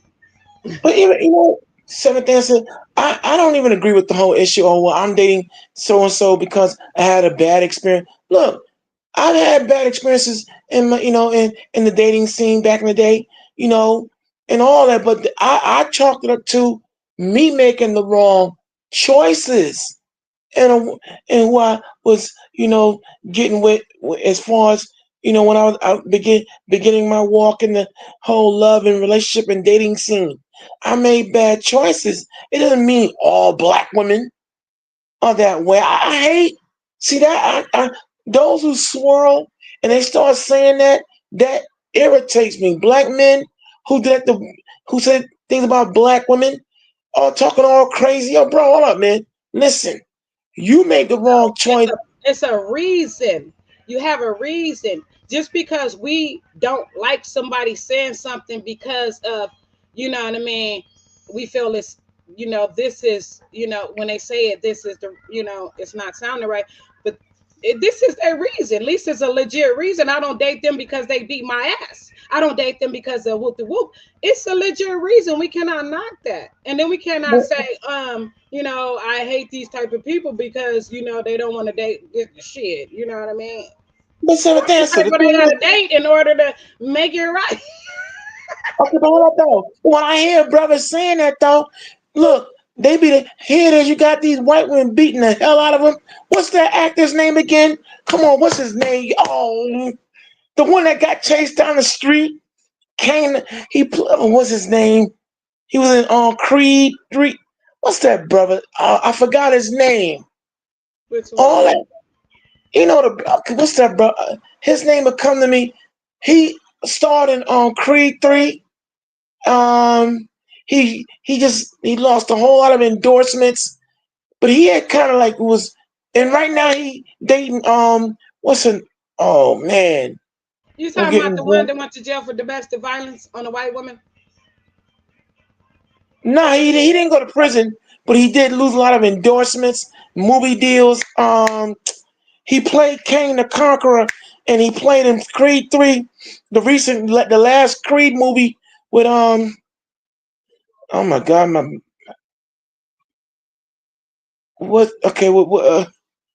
his name, I forgot his name. But long story short, in New York, him and his white girlfriend got into it, and she chased him about 2 or 3 blocks down the street. He tried but he was one of them brothers that was talking about how, white women are so much better, and then that happened to him. And now, I'm just saying, that's the whole swirler thing. Do your thing, be where you want to be, but all that putting down black men because you have a black woman putting down all black men because of her one bad experience. I don't play that game. I don't play that. That's that gender war crap that I'm talking about. That's what I can't rock with that. I've seen too many brothers talking about black women this and black women that, and then the same white woman they praising kill their behinds. Yeah, I'm just saying. They do the same thing. I don't date black women because they do this, they do that, do this. But this is your type, once again. So at the end of the day, because you loud with your type, don't makes me upset. I just don't want to hear the shit. Gotcha. So, as you see, I feel you. I'm the same way, Mm-hmm. Don't be coming over here. There it is. I got it. Actor Jonathan Majors. There it is. That's who I'm talking about. He actually went to jail. Like he went to jail, and he had the black woman up on her arm. Try to be on some black power type stuff. Came in there like what's the name again? The actress name? I forget her name. But yeah. Yeah, he got him right after he got charged. you gotta watch what you say. That's all I'm saying. She dumped him soon as he got charged. Like, you know what I'm saying? But all this is what I'm saying. Some of these couples are put together through Hollywood and through their little, their little promoters. Yeah, go Mm-hmm. over there. Hey, just like I'm gonna use But now he rocking out with Megan Good. Christine Rock, whatever. And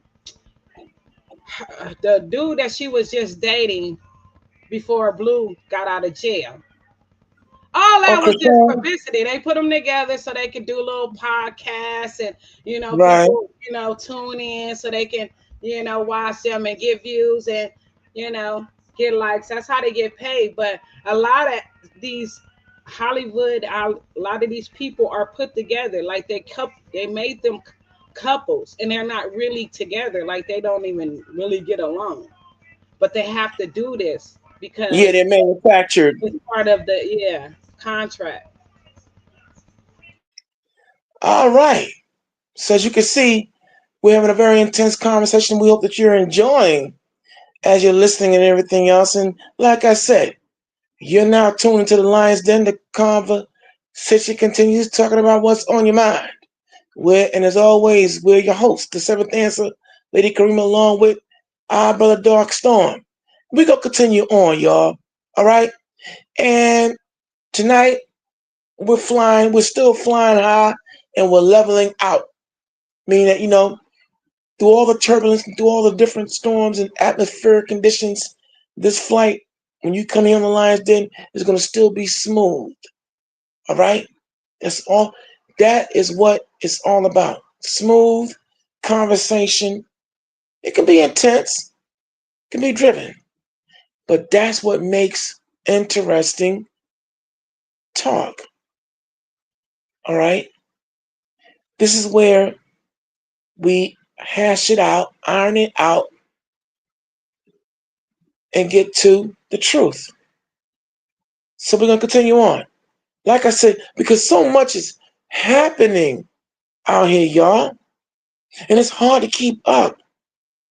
But again, when you all are sleeping, we're awake, making that sacrifice, burning that midnight oil, putting in that work to bring these Hop Howard productions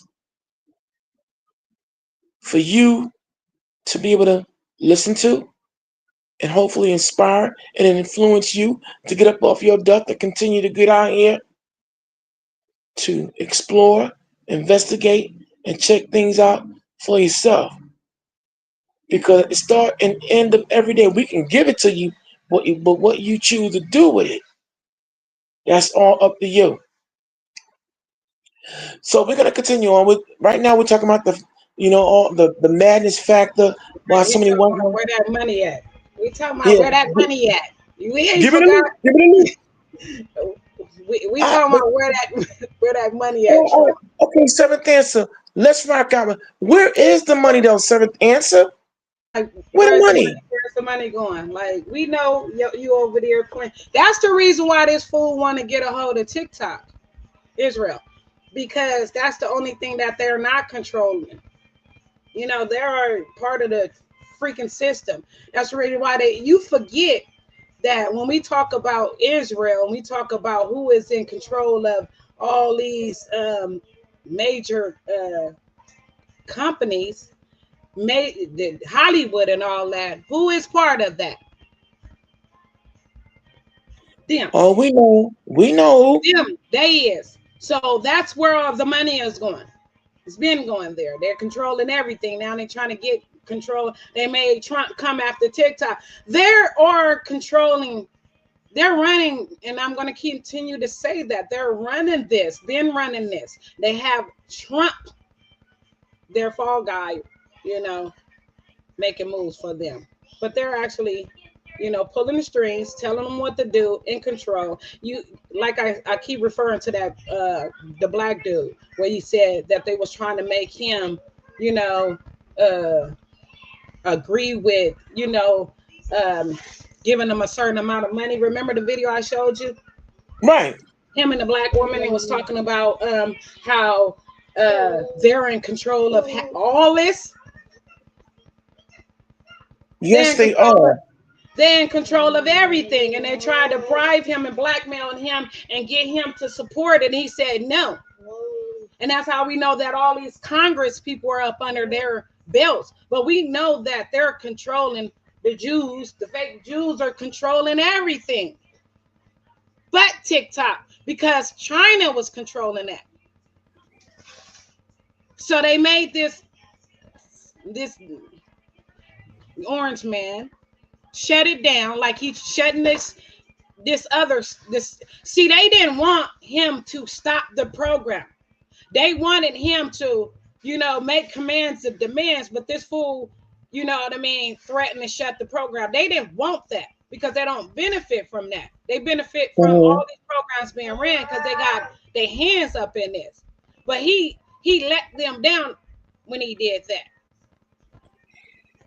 You think so? What I mean? Huh? You say he let them down?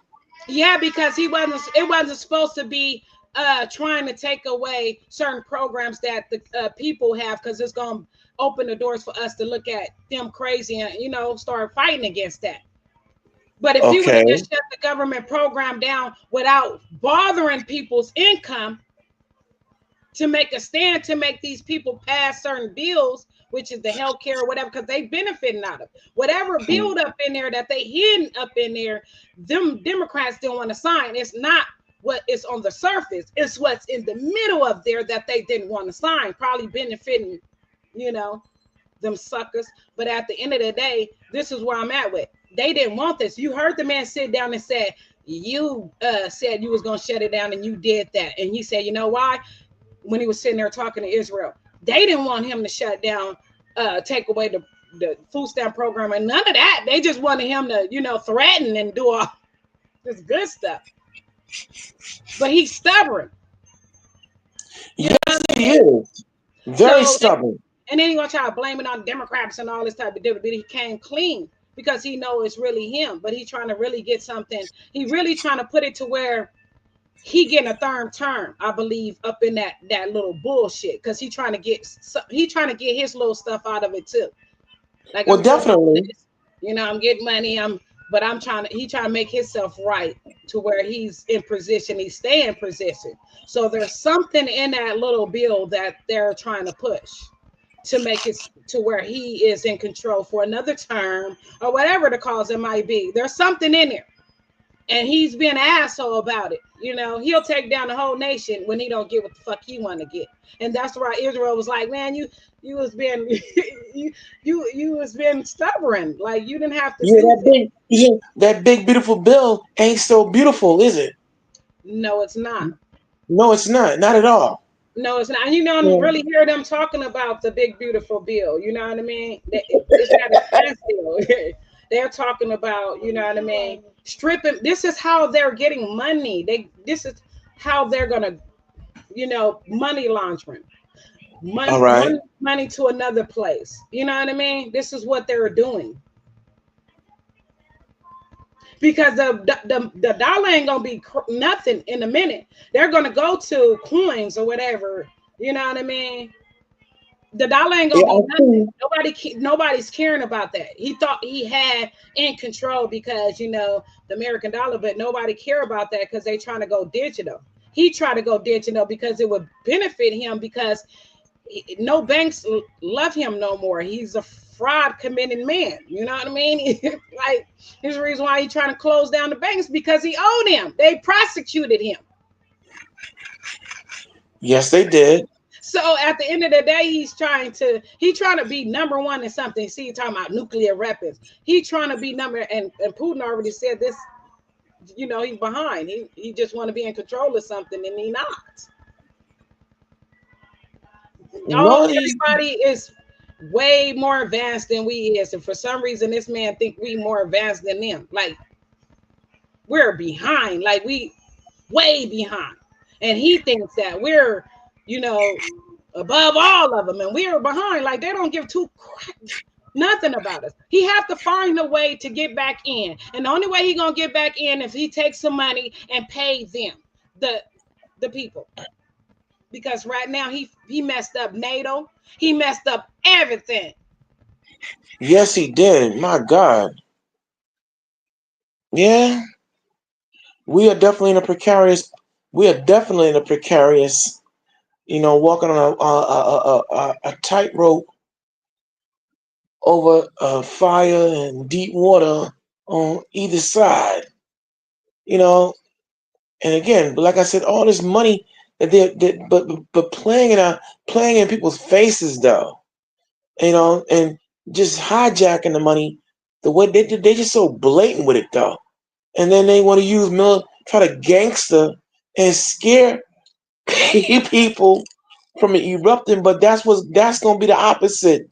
Seventh answer. That's what I'm saying. Want to pay the military? Come on now, let's be real. Like he don't even want to pay the military. You know his reasons are full of crap, but he don't even want to pay his own soldiers. That's gonna have his back. But hold up though, how you don't want to pay the military, but then you got now most of your staff moving on military bases. Talk about military Section 8. Here it is, you got a lot of soldiers and their families trying to get housing, and now all his cabinet ministers and everybody who've been passing all these crappy policies are now moving on to military. Come on, man. So they talking all this tough talk, moving on military bases, and they're not paying the soldiers. Make that make sense. Somebody had to pay them. Somebody had to give him. I forgot who it was, but somebody had to pay him. Take care of the soldiers. This man ain't trying to give up nothing. He already. It is what it is. He cashed a check. He didn't already gave away a lot of money. You feel what I'm saying? Y'all ask him where he getting all this money from. He already stole it. So okay, yeah. That man gave up 40,000. You mean 40 billion? I mean 40 billion. You think that man gave up 40 billion out of his own pocket? After Elon found all that money that he thought he found, but it really was just basically fundings put up for a rainy day. I'm crazy. Well, we got a monsoon going on. Right about now. People health care premiums are gonna go through the roof. Hey, he said he's dropping them to $50. $50. Okay. He did. He said he's dropping it to $50. He said they're gonna love this deal he got going on. To $50. That's what Trump said. I don't believe that. I'll believe that when I see it. He said when he sat down with them after he said that we got to have a meeting after they lost, this is what he said, and he signed. It was fine the way it was before. Okay? Like I'm going through hell and high water, and truth be told, trying to appeal to get my Medicaid back. Are you kidding me? He said the people gonna love him for that. They're delusional. They must have some of that 80s cocaine left over for them to be thinking like that. He said that's what hurted him. Medicare, food stamps. He said that's the reason why they lost. So they have to rethink. So they got to give the people what he think that's going to, buy the people some more votes. Hurt them how? What's he talking about? They lost. All the Democrats won.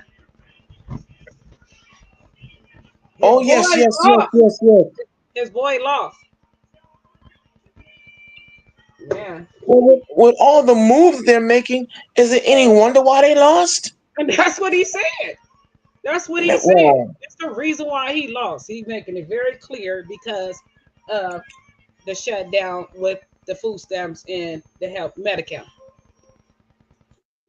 Because that's an evil thing. Like I said, people, as we pointed out last night with a different snippet, like the dude said, here it is. They want you to choose between your health care or your food. This is where I'm at with, because Yeah, okay. I talked to somebody that worked in the their welfare office, okay, and All she right, all right. said that okay, Louisiana um was giving out their food stamps. Wait, I think like a week or probably a couple of days before the judge actually made him sign. I mean, turn it back on. But she told me that the government, the governors can go against that. And I'm wondering why Newton didn't go against that. Newton, whatever fuck. Why he Who, didn't? Gavin Newsom? You Yeah, mean Gavin Newsom? because the governor of Louisiana went against it, and he started giving them their funds. He was like, forget Okay. it, and he did. And she was telling me, and she worked in the building. Okay, and she was like, because a lot of people on the internet was like saying that they had got theirs and they was released, and she was saying it was certain parts, and she was explaining like, look it up, New Orleans, you feel me, they actually went against that and started passing that out. So I'm like, okay, Right. this fool in California, he do a lot of woofing, a lot of talking, and you already, against him, y'all, enemies of the state. Why you just didn't take that funds that's already put into place? A lot of they already have funds put into place just in case something like this happened. Mm-hmm. So this is why I'm at. Where the freak is the money at? Because you didn't have to. Trump like, don't use. How you gonna listen to somebody just in case? This funding is supposed to be just in case when your president or whatever do things like that or whatever in emergency. But you still listen to a man tell you don't. Right? Right. This is fundings that the people put into place for people just in case this happened when a government shut down. And this governor follow rules and regulations when you already fighting against this man. That don't make sense. Now you talking about Gavin? Are you talking about Gavin Newsom? Yeah, so I figure like these governments be tapping into money too, just like President Obama, Trump. I believe that they're tapped into that fundings where they don't have it. It's like a deposit been placed that Okay. that they hoping don't come up until they actually need it, but they be using this money. I believe that they be taking this money, putting it towards other places, moving it around. Right. Okay. Because So I'm let me like, ask you. So wait. So California should have Gavin. been the main one saying, "Oh no, I'm going against this, and I'm going to take care of my people." Because majority of the money that's going, California put more into the state than get out. So why would you Right. agree with that? So wait. Gavin Newsom is not giving out money, He didn't. He didn't. No, he didn't. but he was talking all that. They waited for the judge to release that. But wait, wasn't he just? We just saw him on an interview last Right. That's night. what And I'm saying. said, You're doing all this woofing. This is where I'm at with. You're doing all this talking. You're doing all this going against them, talking about y'all gonna separate and all this. And here it is. You actually follow rules and regulations. You over there high. You got money. You over there doing something with the money. yeah, but Gavin Newsom. But you know what? Your man's Gavin Newsom. He always playing both sides of the fence. Though, Seven Right. Answer. That dude always. That's why I call him Gavin Nuisance. Boy, between Gavin Nuisance and Ted Abbott, the governor of Texas, man, those two are a piece of work. Seriously. Now he was just talking all that with that young man in the video we showed last night. But now you telling me this he's stonewalling on the SNAP benefits and Medicaid as well? Sure did. Out of all people, I'm like, California should have been like, no, we not following none of that. Y'all don't even give us enough. Wow. Majority of them immigrants out here, you know what I mean? Like, they putting more into the state and getting back. Man, oh man, this guy. Well, but you know what? All you out there in Lions Den land, as I always say, you see why you're so blessed to be able to tune into this great social media experiment and you get the truth, the whole truth, number the divine truth, and then here it is. We're not holding anything In back. 1921, at the age of No, hold on, 26, J. Edgar Hoover. before you go. Now, you're always hearing us talk My bad. about no, all right. We always talk about the counterintelligence program and all that. I want to give you a brief rundown on the constructor of the counterintelligence program, J. Edgar Hoover. But you know what's crazy? Take a real good look at him. This is what J. Edgar Hoover.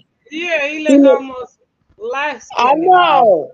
Yeah. But he had that type of demeanor, like a snake, N-word. I know. But take a real good look at what J. Edgar Hoover actually looked like.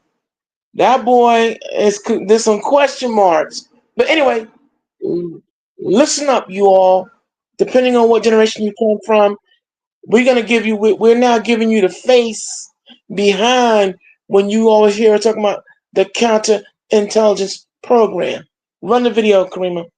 Yeah, because this is another example of showing you that they didn't give two craps about they woman, because they was using them to infiltrate but they was call girls, like, you know what I mean. They did a lot of that.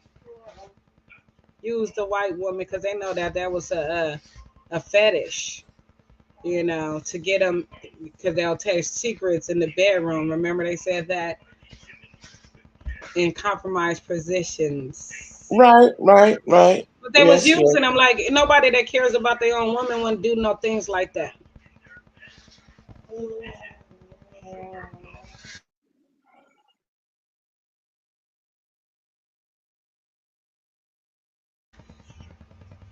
And they was using their children for testing.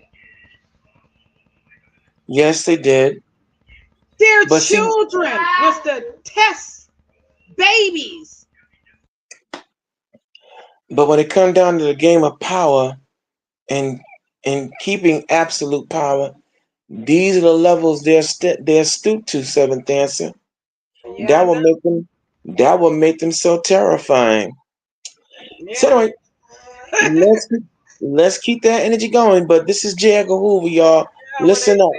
His own baby, she did an interview I showed where, like, dang, your own kid got him up in a suitcase. Like,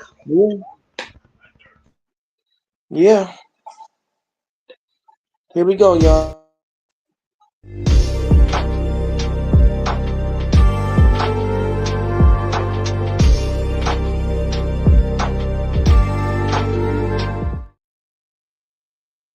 Hoover was appointed as the 5th director of the Bureau of Investigation. At the time, there were a total of 650 employees, including 450 special agents scattered about the country. 4 of the agents were women, all stationed in Washington. Hoover forced them out, and there would be no more female agents under his tenure. There were also implicit hiring practices that greatly limited opportunities for minorities as special agents. Hoover created an organization that was overwhelmingly white, male, and Protestant. The Bureau spent the 1920s assisting in liquor investigations, monitoring the activities of the Ku Klux Klan, and conducting several homicide investigations, the most famous being the Osage Indian murders, recently dramatized in the Martin Scorsese film Killers of the Flower Moon. Many of these investigations utilized the new technology of telephone taps, and they did these wiretaps without warrants. In 1921, at the age of 20.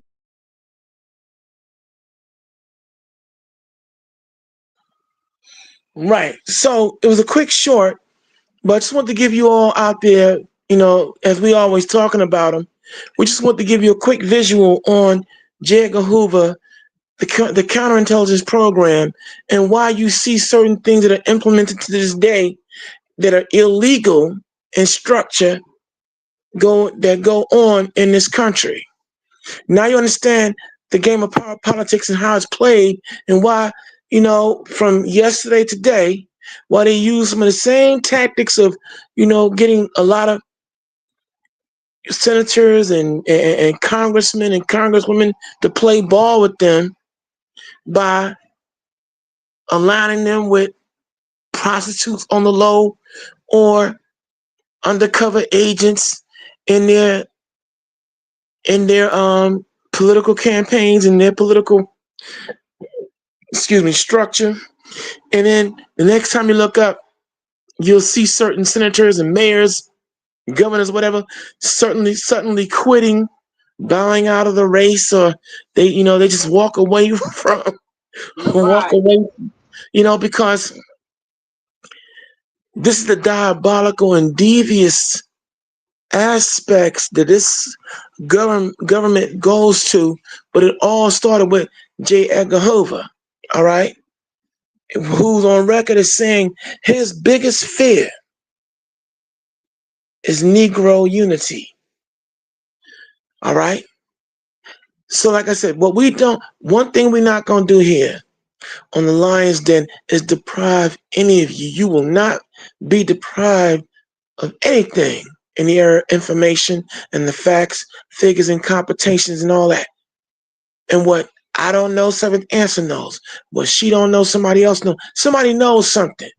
So when you tune to the Lion's Den, you're going to get the privilege of listening to a bunch of know-it-alls in some way, shape, or form. And we take that and we say that with pride. Why?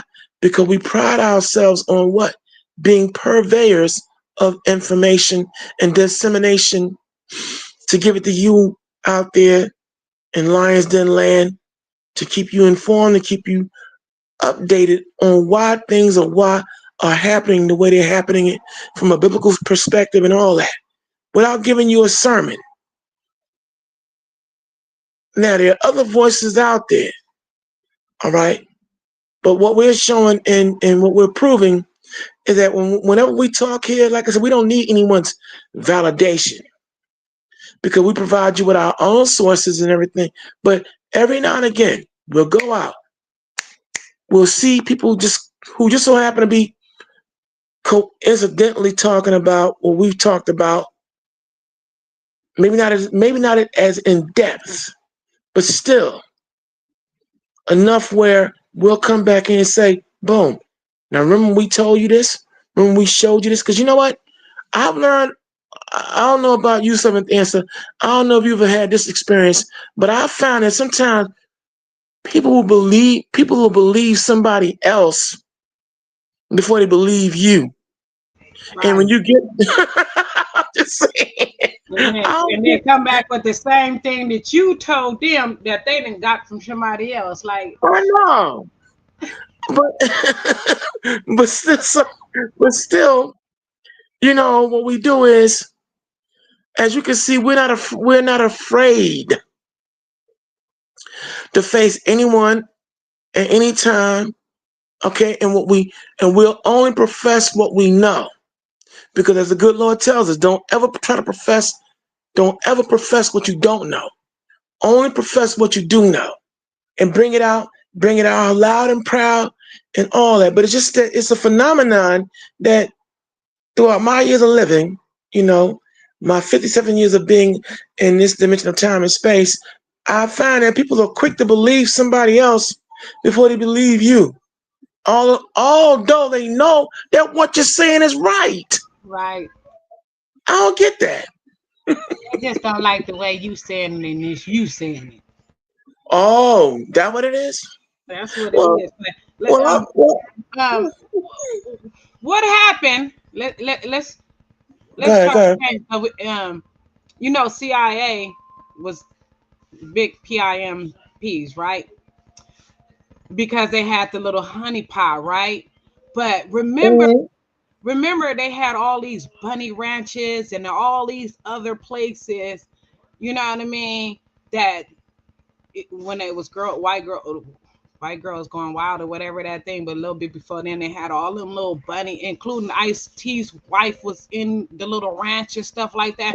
But what What I'm do you mean saying, they was, the bunny ranch? yeah, but yeah, and they got a lot. They had a lot of them type of atmospheres. And now that I think about it, I believe that Hollywood. I mean, you know, the your boy here and the rest of them, because remember they said that they was they was they had all these little places for you know, these main leaders or whatever. They had these little meetings and stuff. But the honey pots and places like that, the Bunny's Ranch and all these little places that they would do their little meeting and things like that, that they own.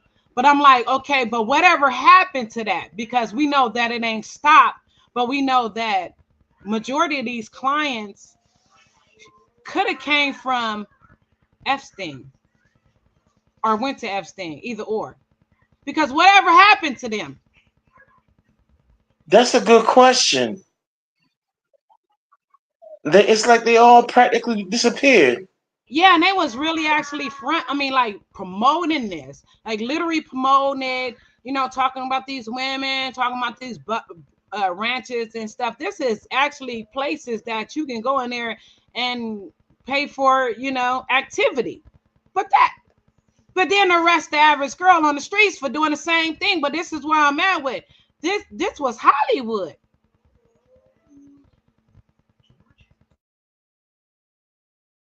Consider. Well, you know, but where they at? Like it went to Epstein, because after that it's Epstein. You see what I'm saying? And it was a lot of these women. I think Joey came along and conglomerated it. Seven things. So I think that what that was about, for the most part. I mean, his connections, him and Ghislaine, their tentacles run deep in that game, you know. Yeah, but wow. Then the co-founder of it, the old man died. Yeah, he died. I remember the founder of the Bunny Ranch. He's long dead.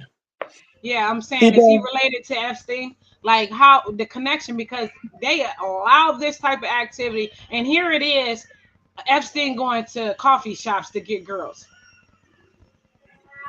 Like, let's be real. When you have a whole ranch full of women, Nevada.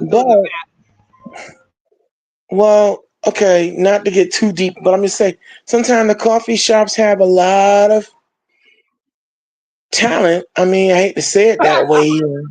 No, but I'm just saying, though, you have willing participants. You have a whole building full of them, whole ranch full of them.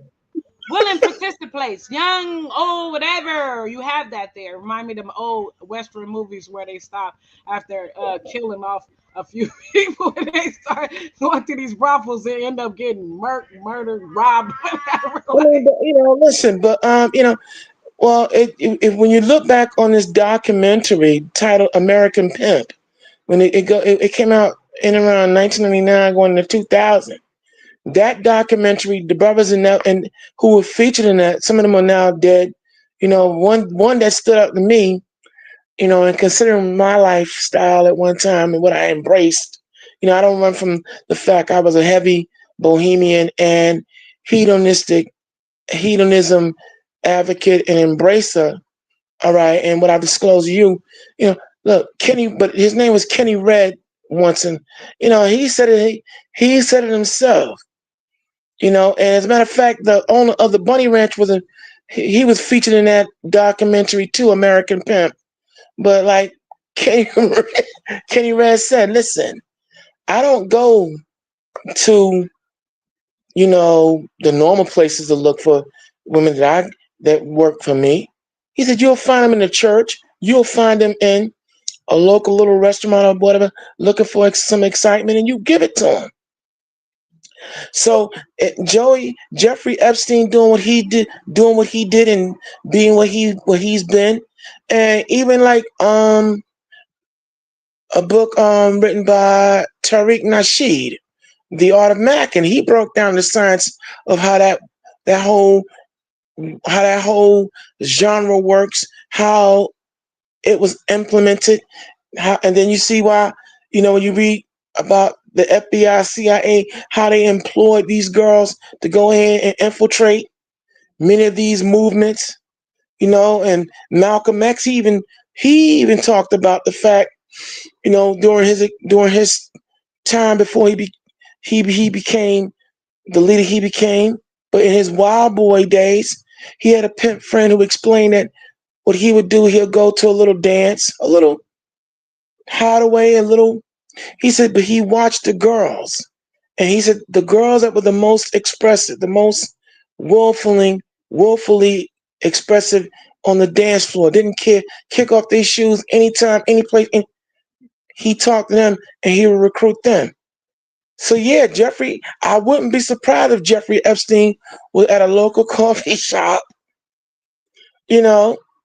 flashed a lot of cash, had the gift of gab or whatever he said to him, and boom, made him an offer, and there you go. You mean her? Because it was really her.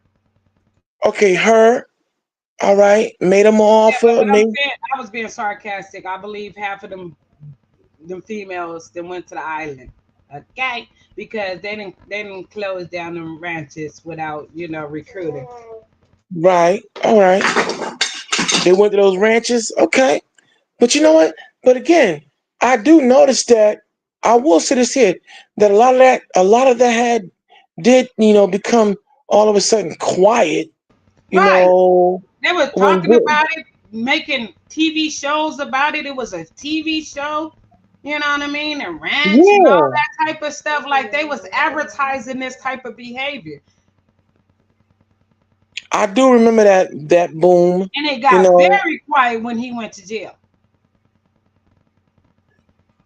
Because as you look, let's face it, everything's connected. Okay, just all you gotta just say, and when he got busted and he got clipped and everything just started getting quiet, and let's not forget even when Puffy got busted and clipped, all of a sudden all the different CEOs and every kind of every other Pizzagate.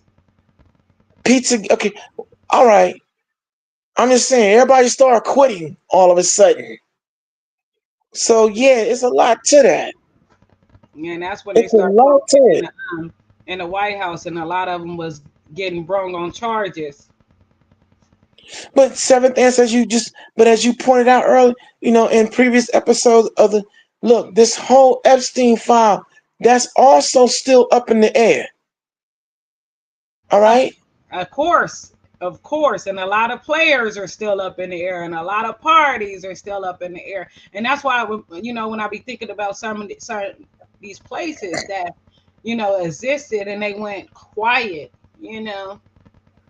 But, like I said, even up here where I'm at and where I'm at out of New York, the fact that I took a trip downtown and that very jailhouse, the Manhattan Detention Center where Jeffrey Epstein supposedly committed suicide, is gone, completely torn down. Oh wow! And that it was about 20 stories. It's gone. Seventh Answer. They tore it down. But you notice that they got very quiet after they announced that Prince been moved out of the house to the back house, and they found out that he was a party of it. As you can see, he was lying. But this is my thing. They can't. Oh, the former Prince Andrew? Yeah, they can't, they knew that he was a dirty cricket man, just like, probably some other their family members. But the fact of the matter is it was brought to attention. That's the reason why they trying to act like, we did this and we, stripped them of this type of stuff. But they knew this, you know what I mean? They knew that from the beginning. But what I'm tripping off is they said that they moved him to the back house and he still would be getting service and things of that type of nature. If y'all really truly cared about the women's and all that type of stuff, why would y'all not, turn this man in? Like, why he not doing time? Why y'all not, whatever y'all do to make sure that he suffer the consequences for his actions instead of putting him in the back house and demoting him? Like, that don't make no sense. That means y'all basically trying to cover up, acting like y'all doing something to him to keep him back and quiet because he's on house arrest. That's all. Right. That's it. Come on. Because why he not in, he should have been charged. He's the connection to Jeffrey. At least we have somebody. Trump ain't trying to take his position. I mean, but listen, before all this, something's gonna blow. I can feel it, but like I said, I'm just saying the fact that the people getting caught in this crossfire is what's so unholy. But again, like I said, biblical prophecy is falling. It's just falling off the pages. The Lord said He was going to expose everything and everybody. It's going to take a new generation. It's going to take a cleanser of the system because these old men ain't trying to die out. I think they getting blood transfusion or something, but they still running this White House. I mean, still running the system. These old ass men trying to keep the fire alive because they hold the key, they hold the secret. And if you eliminate half of these people that's been here since centuries, that's the only way that's going to be cleansed. Other than that, these are the certain people that actually are doing this stuff. So the what they call the boomer generation. These baby boomers are a problem now, and they're just causing so much havoc. Because most of these guys shouldn't even be in their seat anymore. No, and they taking them up, and that's because if they lose these seats, then they'll lose the vote, so they can bring out these fouls and all this type of stuff. These are the gatekeepers of the the bull crap. And then when they die, they spend more time talking about they was good to all this type of stuff instead of putting people in these positions. You see, this man put people that was not qualified in the positions. Nobody even have certain degrees. Nobody even been in the military. None of this. He had people that actually talked against him, sitting side by side. It's like he didn't kept his enemies close. He did truly keeping his enemies close, because every last one of them talked about him and what they was gonna do. Just like his defense, he said that his defense secretary, Pete Hegseth. I was shocked when the election was going, when he talked about he was going to bring in JD Vance. I was shocked because JD was definitely talking bad about him. Way bad. Like what? All of them was, and they was talking about what? The foul. Most people voted him in there because he said he was going to bring out the foul. Most of the people that turned MAGA is because they liked the fact that he said he was going to expose the people in the system with the Epstein foul. They're more disappointed of that than anything else. But other than that, they're still riding him because they believe that somehow he's going to bring out these fouls that, I don't know, but I know that majority of them voted for him, was protesting him bringing out these fouls. Okay, man, Dick and Mally, peace. What's going on, brother? But Seventh Answers, look, you know what? He wasn't going to bring out those fouls. Not when he found out his name was up in there, he really was. But then when he found out his name was up in there, like, hey, your name was up in there, that's when he shut it down, because he didn't figure his name was too many parties up in there. He didn't figure that he was going to be, that they was going to be focused on him.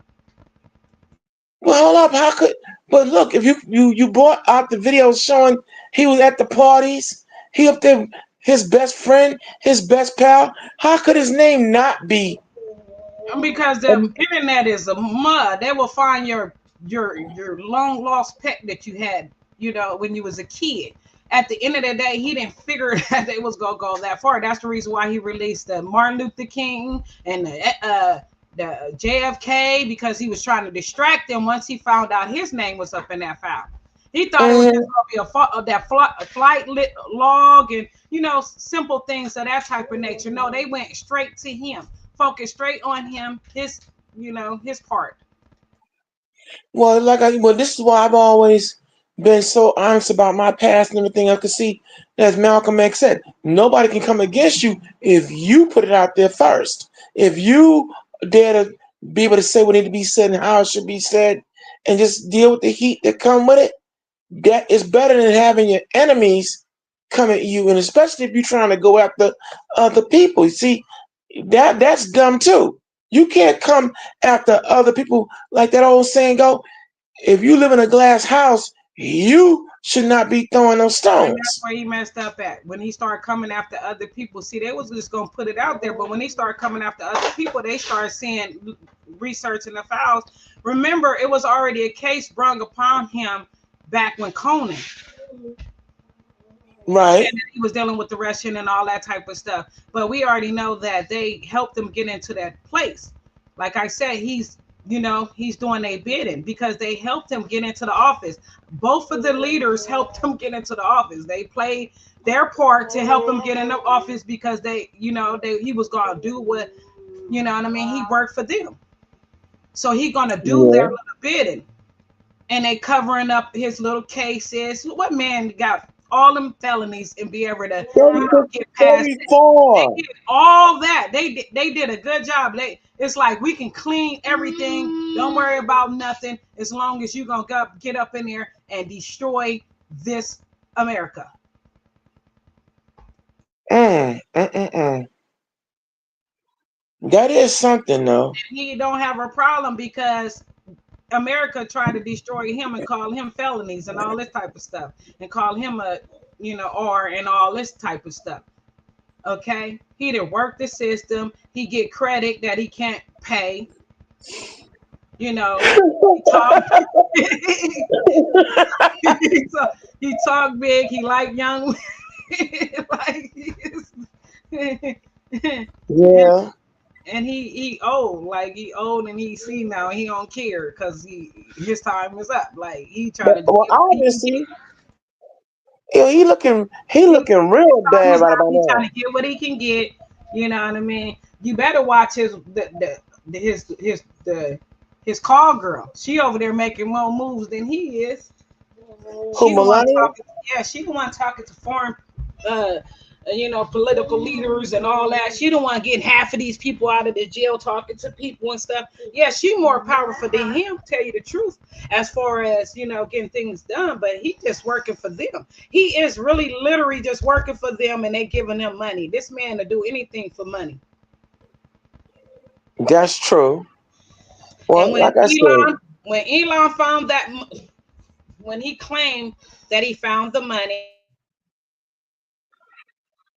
when he claimed that he found all this money that they was wasting and all this type of stuff, like I keep saying, that was just money that was put up for a rainy day, and they didn't understand any of it. They figure, you know, they hide this, lie and say that, you know, Social Security is this and that. This man is not even from out here. First of all, he's from South Africa, so it will be benefiting South Africa.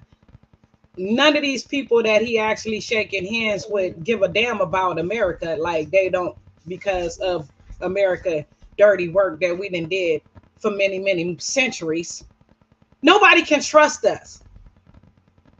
Only thing that they can do is just use us. And you have a person up in the office that's willing to do that because he don't give a damn about America. America try to put him in jail. America calling them felonies. America. Well, America's looking real raggedy on the world stage. And if it wasn't for him being a president, he would have been still looked at and still been considered to be prosecuted on the charges. That woman was not playing with him. Who you talking about, Letitia James? Yes. Yeah, but that's why she up on charges right about now, so. Because of him, on some faulty lies that he done pulled up on her, okay? Because, and then they try to make, he make somebody go after her the first time. He said they didn't find nothing on her. He made somebody do it. He fired him and made somebody that was willing to do that. Well, I'm not. I'm from the neck of the wood. I'll just say this here. I hope Miss James is clean because she has, along with the former mayor Eric Adams, they kind of like shady, but I don't have any direct proof myself on her. He didn't either in this case, and they said it that, you know what I mean, he found a judge that do it because the other judges wouldn't do it because they didn't find nothing. They made it clear that it was nothing on her. So you can get anybody to do your work. He's been getting these people to do dirty work for no reason, sending troops into places and all this other goofy stuff. You know what I mean? Firing black women and all this type of stuff. Animosity. It's all animosity, clearly. And it's publicly animosity and nobody's saying anything. It's retaliation. He's making it clear. Now, that's true. Yeah, but how I mean, she's been here for the longest. Prosecuting, you know what I mean, people like himself. The whole time. Convicted him on multiple charges. Here you get into being the president. Now you want to, you know what I mean, bring up charge. Come on now, you can say anything and have a dummy believe that. Yeah, that's You're going true. after everybody clearly, and we seeing this publicly spread it out. And we have other thoughts about it? No, let's keep it 100. This sound like some Cohen Pro shit. Well, I'm gonna say, yeah. I'll just say I hope that she's clean, you know, because again, you know, the former mayor up here, Eric Adams, he kind of played himself, and he got caught dipping into Turkey and their politics, and you know, some very shady deal. So he had to bow out the mayoral race all of a sudden. Yeah, It's living somewhere, having a place, and living somewhere else. you just, you know, it's yeah. Like, what is the big situation? You got doctors do that. If was a fifth, you have doctors that do that all the time. You have political people that do that stuff all the time, that own houses in different areas. But I think it comes down to their folks. That was belong to her folks or whatever. But it's other situations. He don't have a real good charge on her, like for real, just basically harassment. well, I think, like you said, it's vindictiveness and just being able to run, even if they don't make the charges stick, just tarnishing her name is enough for them. You know, because you know sometimes once you get caught up in this controversy and scandal, even if you're proven innocent, it still sticks with you, though. Yeah, You know, to the white racist person, other than that, it just proved that, you feel me, y'all evil intents. It just shows that, you know what I mean, clearly it's being played out in public, your evil intents, and you actually admitting to this. And this man is actually doing things out of spite and animosity and tell you he's doing it. And then so here we is obvious. having other thoughts about it, like mega people. You know what I mean? It's right in your face. It's clearly plain to see. This man is going after people, including Crockett, because you know, She better be. going after the truth. And see, that's the thing, Jasmine Crockett. She better be careful. Look, I like her spunk. I like her style and the whole nine. But I hope she's clean. I hope she better be infallibly zesty clean. Cause if they get anything on her, she is done. Seventh answer. No, She hold done. on. But you got people that's ain't clean up in there. All of them ain't clean. Dirty is all outdoors, and we talking about two females. Hope we don't find something clean, but we can clearly see their history is not clean. I could put many But videos you know, on these fake politics of that ain't course. even really politics or even political people. Like, but we But seventh talking answer, about you know. But let's keep it criminals trying 1,000. to find something on some. We talking about criminals trying to find something on other people. But seventh answer, you know. But let's keep it 1,000. You know how it go. It's not what you know, it's who you know, and it's also if they got the complexion for the protection, and they don't. It You only know take, that's it only take less than a week to find something on somebody. Other than that, if you pull something, you pulling a lie. You making a true. shit. It don't take long for somebody to find something on somebody that actually been cutting your throat for about a whole 6 months. It don't take long. No, So it don't. if anything that you brung upon a person is because you made something up, or you made somebody, cross them up with, a criminal offense, so you can tie them up financial. Yeah, Because false testimony, that's how false white men testimonies. find you up, financial. They don't give a damn about the outcome. They just want you to be tied up financial, where you ain't even worried about trying to fight on this behalf, because you have to fight your own situation. But that girl is a Yeah, fighter, I tell you that much. And at the end of the day, when she already recognized that you can't pull a wool over somebody's eyes that already recognize what's going on, that's why you ain't found nothing on her. You ain't found nothing on the other woman. And that's the reason why you got somebody else that will find something, because they told you publicly there's nothing on her. So anything after that, if they come a year later, when it didn't take them to get things on Epstein, it didn't take them long to get things on Charlie, it didn't take them long to get things on Trump, it don't take them long to get things on anybody, especially a black person. no, that's true. So why is it taking? So if they find anything or bring up anything, it will be a lie. All this time, come on now. Like, Yeah, let's be real. Like, all of a sudden, yeah, we found, no, these people are good at finding anything, finding everything. The internet will track you down. or they're good at. But you know what? But what you said earlier, I find terrifying. They're good at constructing something against you, and somehow making it stick, if not from a criminal standpoint, in the court of public opinion. That's how they'll get you. You know what I'm saying? Yeah, if he would have did that at the beginning, the public opinion, public opinion is in the toilet because of the faulty game and the way, people already seen the way he moved and how he doing things vindictive. Like, it's already played publicly. You got a man that's actually telling you, you know what I mean, I'm shutting down this because I don't like this. Not on no real, real reason, they losing. The Democrats, it's like he gangbanging against them. Yeah. It didn't even have nothing to do with, they didn't want to do that. No, it's because I'm trying to shut everything they got going on down. Nobody said, whoa, you know what I mean? That's messed up. Here you is, that type of stuff is really targeting them. Now, you have animosity, and you telling the world you have animosity against them with no real reason. These are your crew. We forget this is what he's running, both of them. He acting like there's only one side. No, there's both sides, a balance.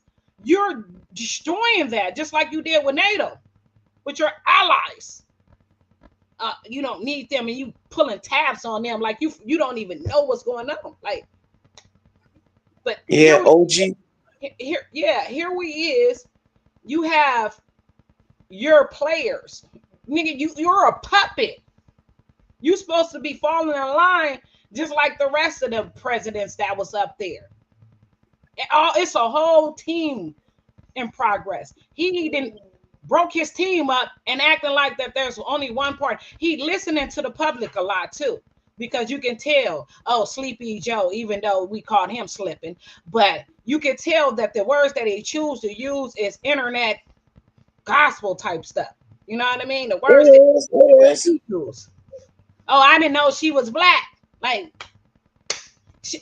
listening to the internet, and regurgitating this as a standpoint. But my point is, here you have a president that's supposed to use both political parties. And you over there talking about, I'm destroying them. Yeah, you're supposed to be what they call bipartisan, but even if you have differences, we work together for the common cause and good. But he on some gank OG Donald Trump. I'm He sure on some, everything they got going down, they losing. Like, what we doing here? We losing.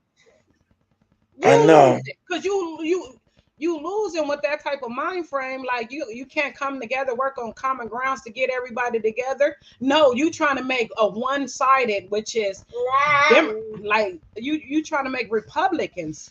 No, like you just trying to destroy the system.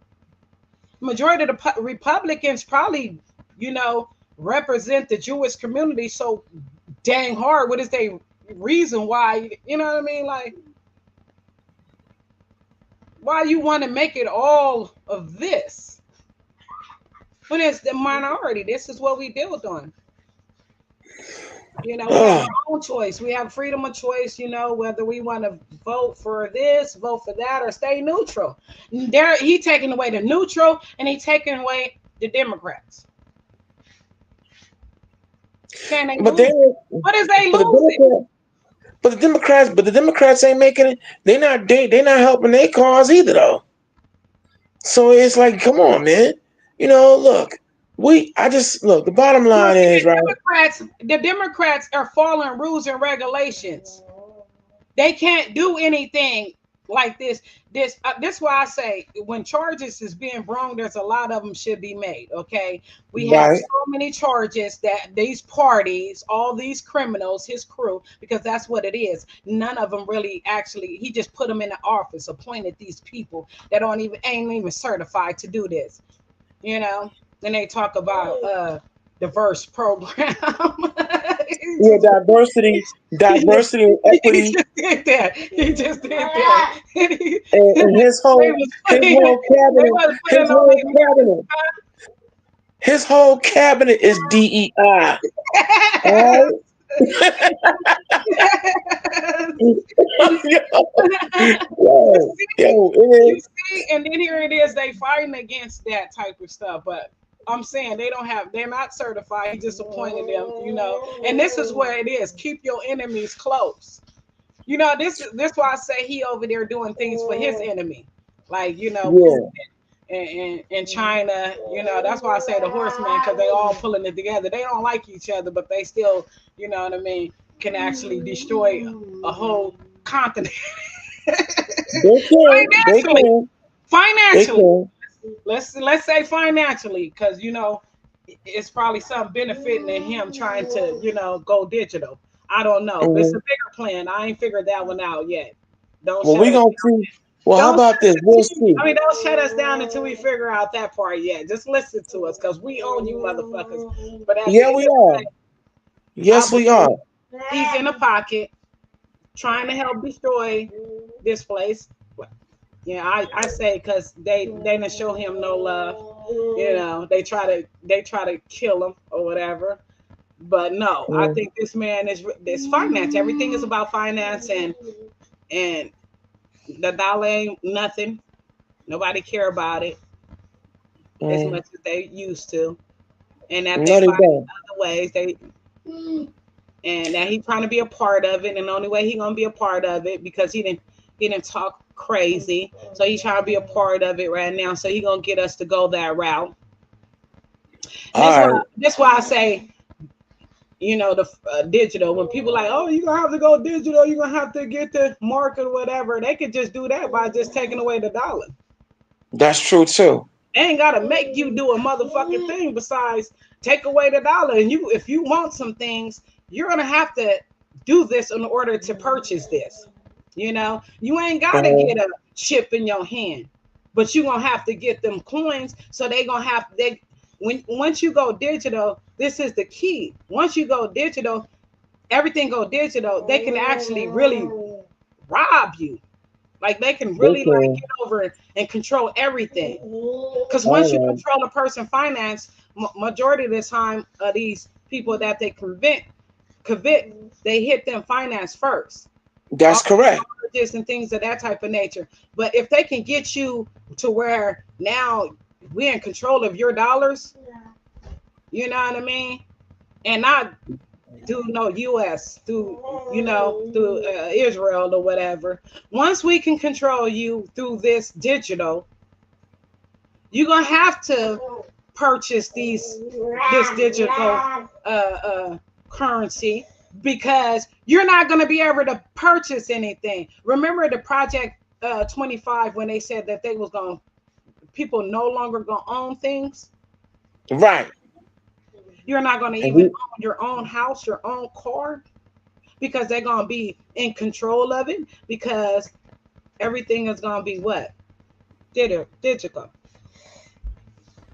Well, look at the fact that two companies, BlackRock and Blackstone, own the majority of the properties and real estate all throughout the country. And then Bill Gates is up here, has bought up the majority of the farmland in America itself. So we definitely on a very primrose path to anarchy. But look, the time, y'all, we about to give y'all 3 hours of quality conversation. We hope that you've enjoyed what you've been listening to tonight. And as we embark upon this week, I hope you all, we both hope that you all have a safe week. Be safe out here. Be careful in your day-to-day, walk. Strive and struggle to be prayed up, and, love yourself and all that good stuff. And seventh answer, do you have any parting shots? Yep, love yourself. Mental health is running rapidly in the air. They spraying mental health in the air. Cover yourself up. That's correct. It's crazy. And also, it's getting crazy. We want you to hit that like and subscribe button. All right. Share this show as well. And in parting, again, this has been the Lion's Den. The conversation continues with your host, the seventh dancer, Lady Karima, and I, Brother Dark Storm. And we again hope that you have enjoyed what you've been listening to. But now, as always, we say, don't just take our word for it. We want you to get up off your duff and go and check things out for yourself. Because we pride ourselves on bringing you the facts, the frequently accurate, correct truth. And we want you to go behind us and check it out to let you know that we can't be bought, we can't be sold, we're not owned by anyone, and we don't depend on no one for our daily bread but our God Almighty. And oh yeah, on that note, as we part, for all y'all who listening out here, and you know who you are, in the name of the one true God, Yahweh, and his son Yahweh Shai, he wants I and Lady Karima to let you know he is commanding and demanding you let we, his people, go. The true children of Israel. And if you don't let us go, he coming. He already here, but he's coming even harder to bring heat. And with that being said, you again have been thoroughly informed, and you've been thoroughly been fed and given all you need on a spiritual, intellectual, and emotional standpoint. Here on the conversation continues. And as we now come in for a landing, we hope again that you've enjoyed this in-flight and very intense, but with love conversation. And as you can see, there's no fear here. We go hard in the paint. Even though we got our cyber stalkers out here and the whole nines, we not going to stop. Right, leave us alone. We just a little, platform. Just because we be spitting the truth, leave us alone.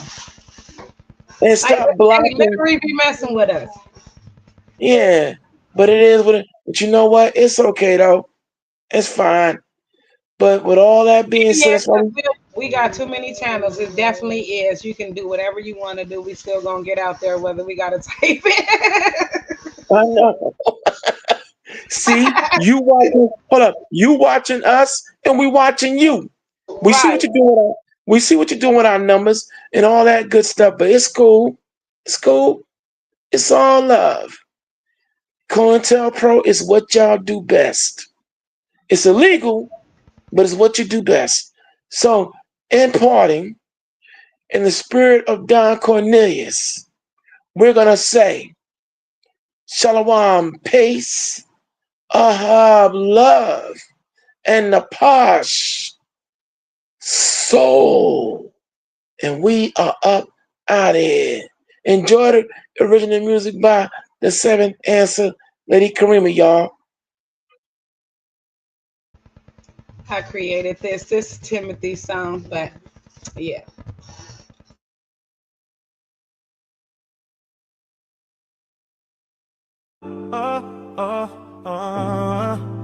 I know you was in it, I ain't had to like about it. Yeah. Oh, I know your face turn me when you see me ride it clean in a mean dress scene. Looking like your boss daddy been in corners with my hand on that nappy thing. Yeah, it's a lot of beef getting bought, cause I'm looking like the king of the south. I know you a dreams about your boo, pulling on my drawers, clean hands now to dance a fun list. Sound throwing harder now. Shit ain't never happened, but if she show me the nap pie, I'ma clacking like some staples in a tuxing. I'm a beast, king jingling, acting like a monkey jumping in a trampoline. Had a push woozy like she hit a couple lean. My grass not green, but in my yard it's exotic shit happening. Fresh pimp shit like a blur, but dying rain. My grass on the room for her bitch, pestering, rocking bunny fest, slinging hoes can't sit next to me. I'm a top-notch, bang-notch, cyber fox. I make a bosh pop out, no tout, pretty feet, so she keep toes out. Rich crock, drink cock, boy, a flex when we stepping out. I know you wishing that I ain't having like God had it, but you don't know how I came about it. Look, player, be cool before I get bout it, bout it.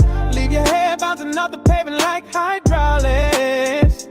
Body displaying motions like Chris when it's peep popping. Now I know you see me being crisp, white, clean like a black excellence. I'm a banging down on Moe and Brenner, how the siege it in. Yeah. I'm playing nomics, I make swag seem like it ain't no life without it.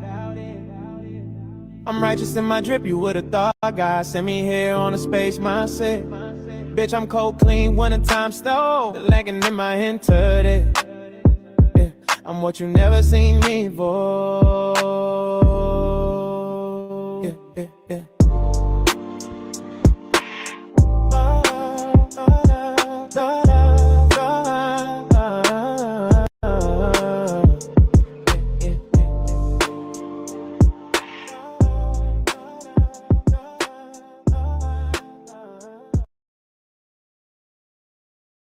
Yeah, you got music? Get at me. You got some bars? Get at me. I'm putting tracks down.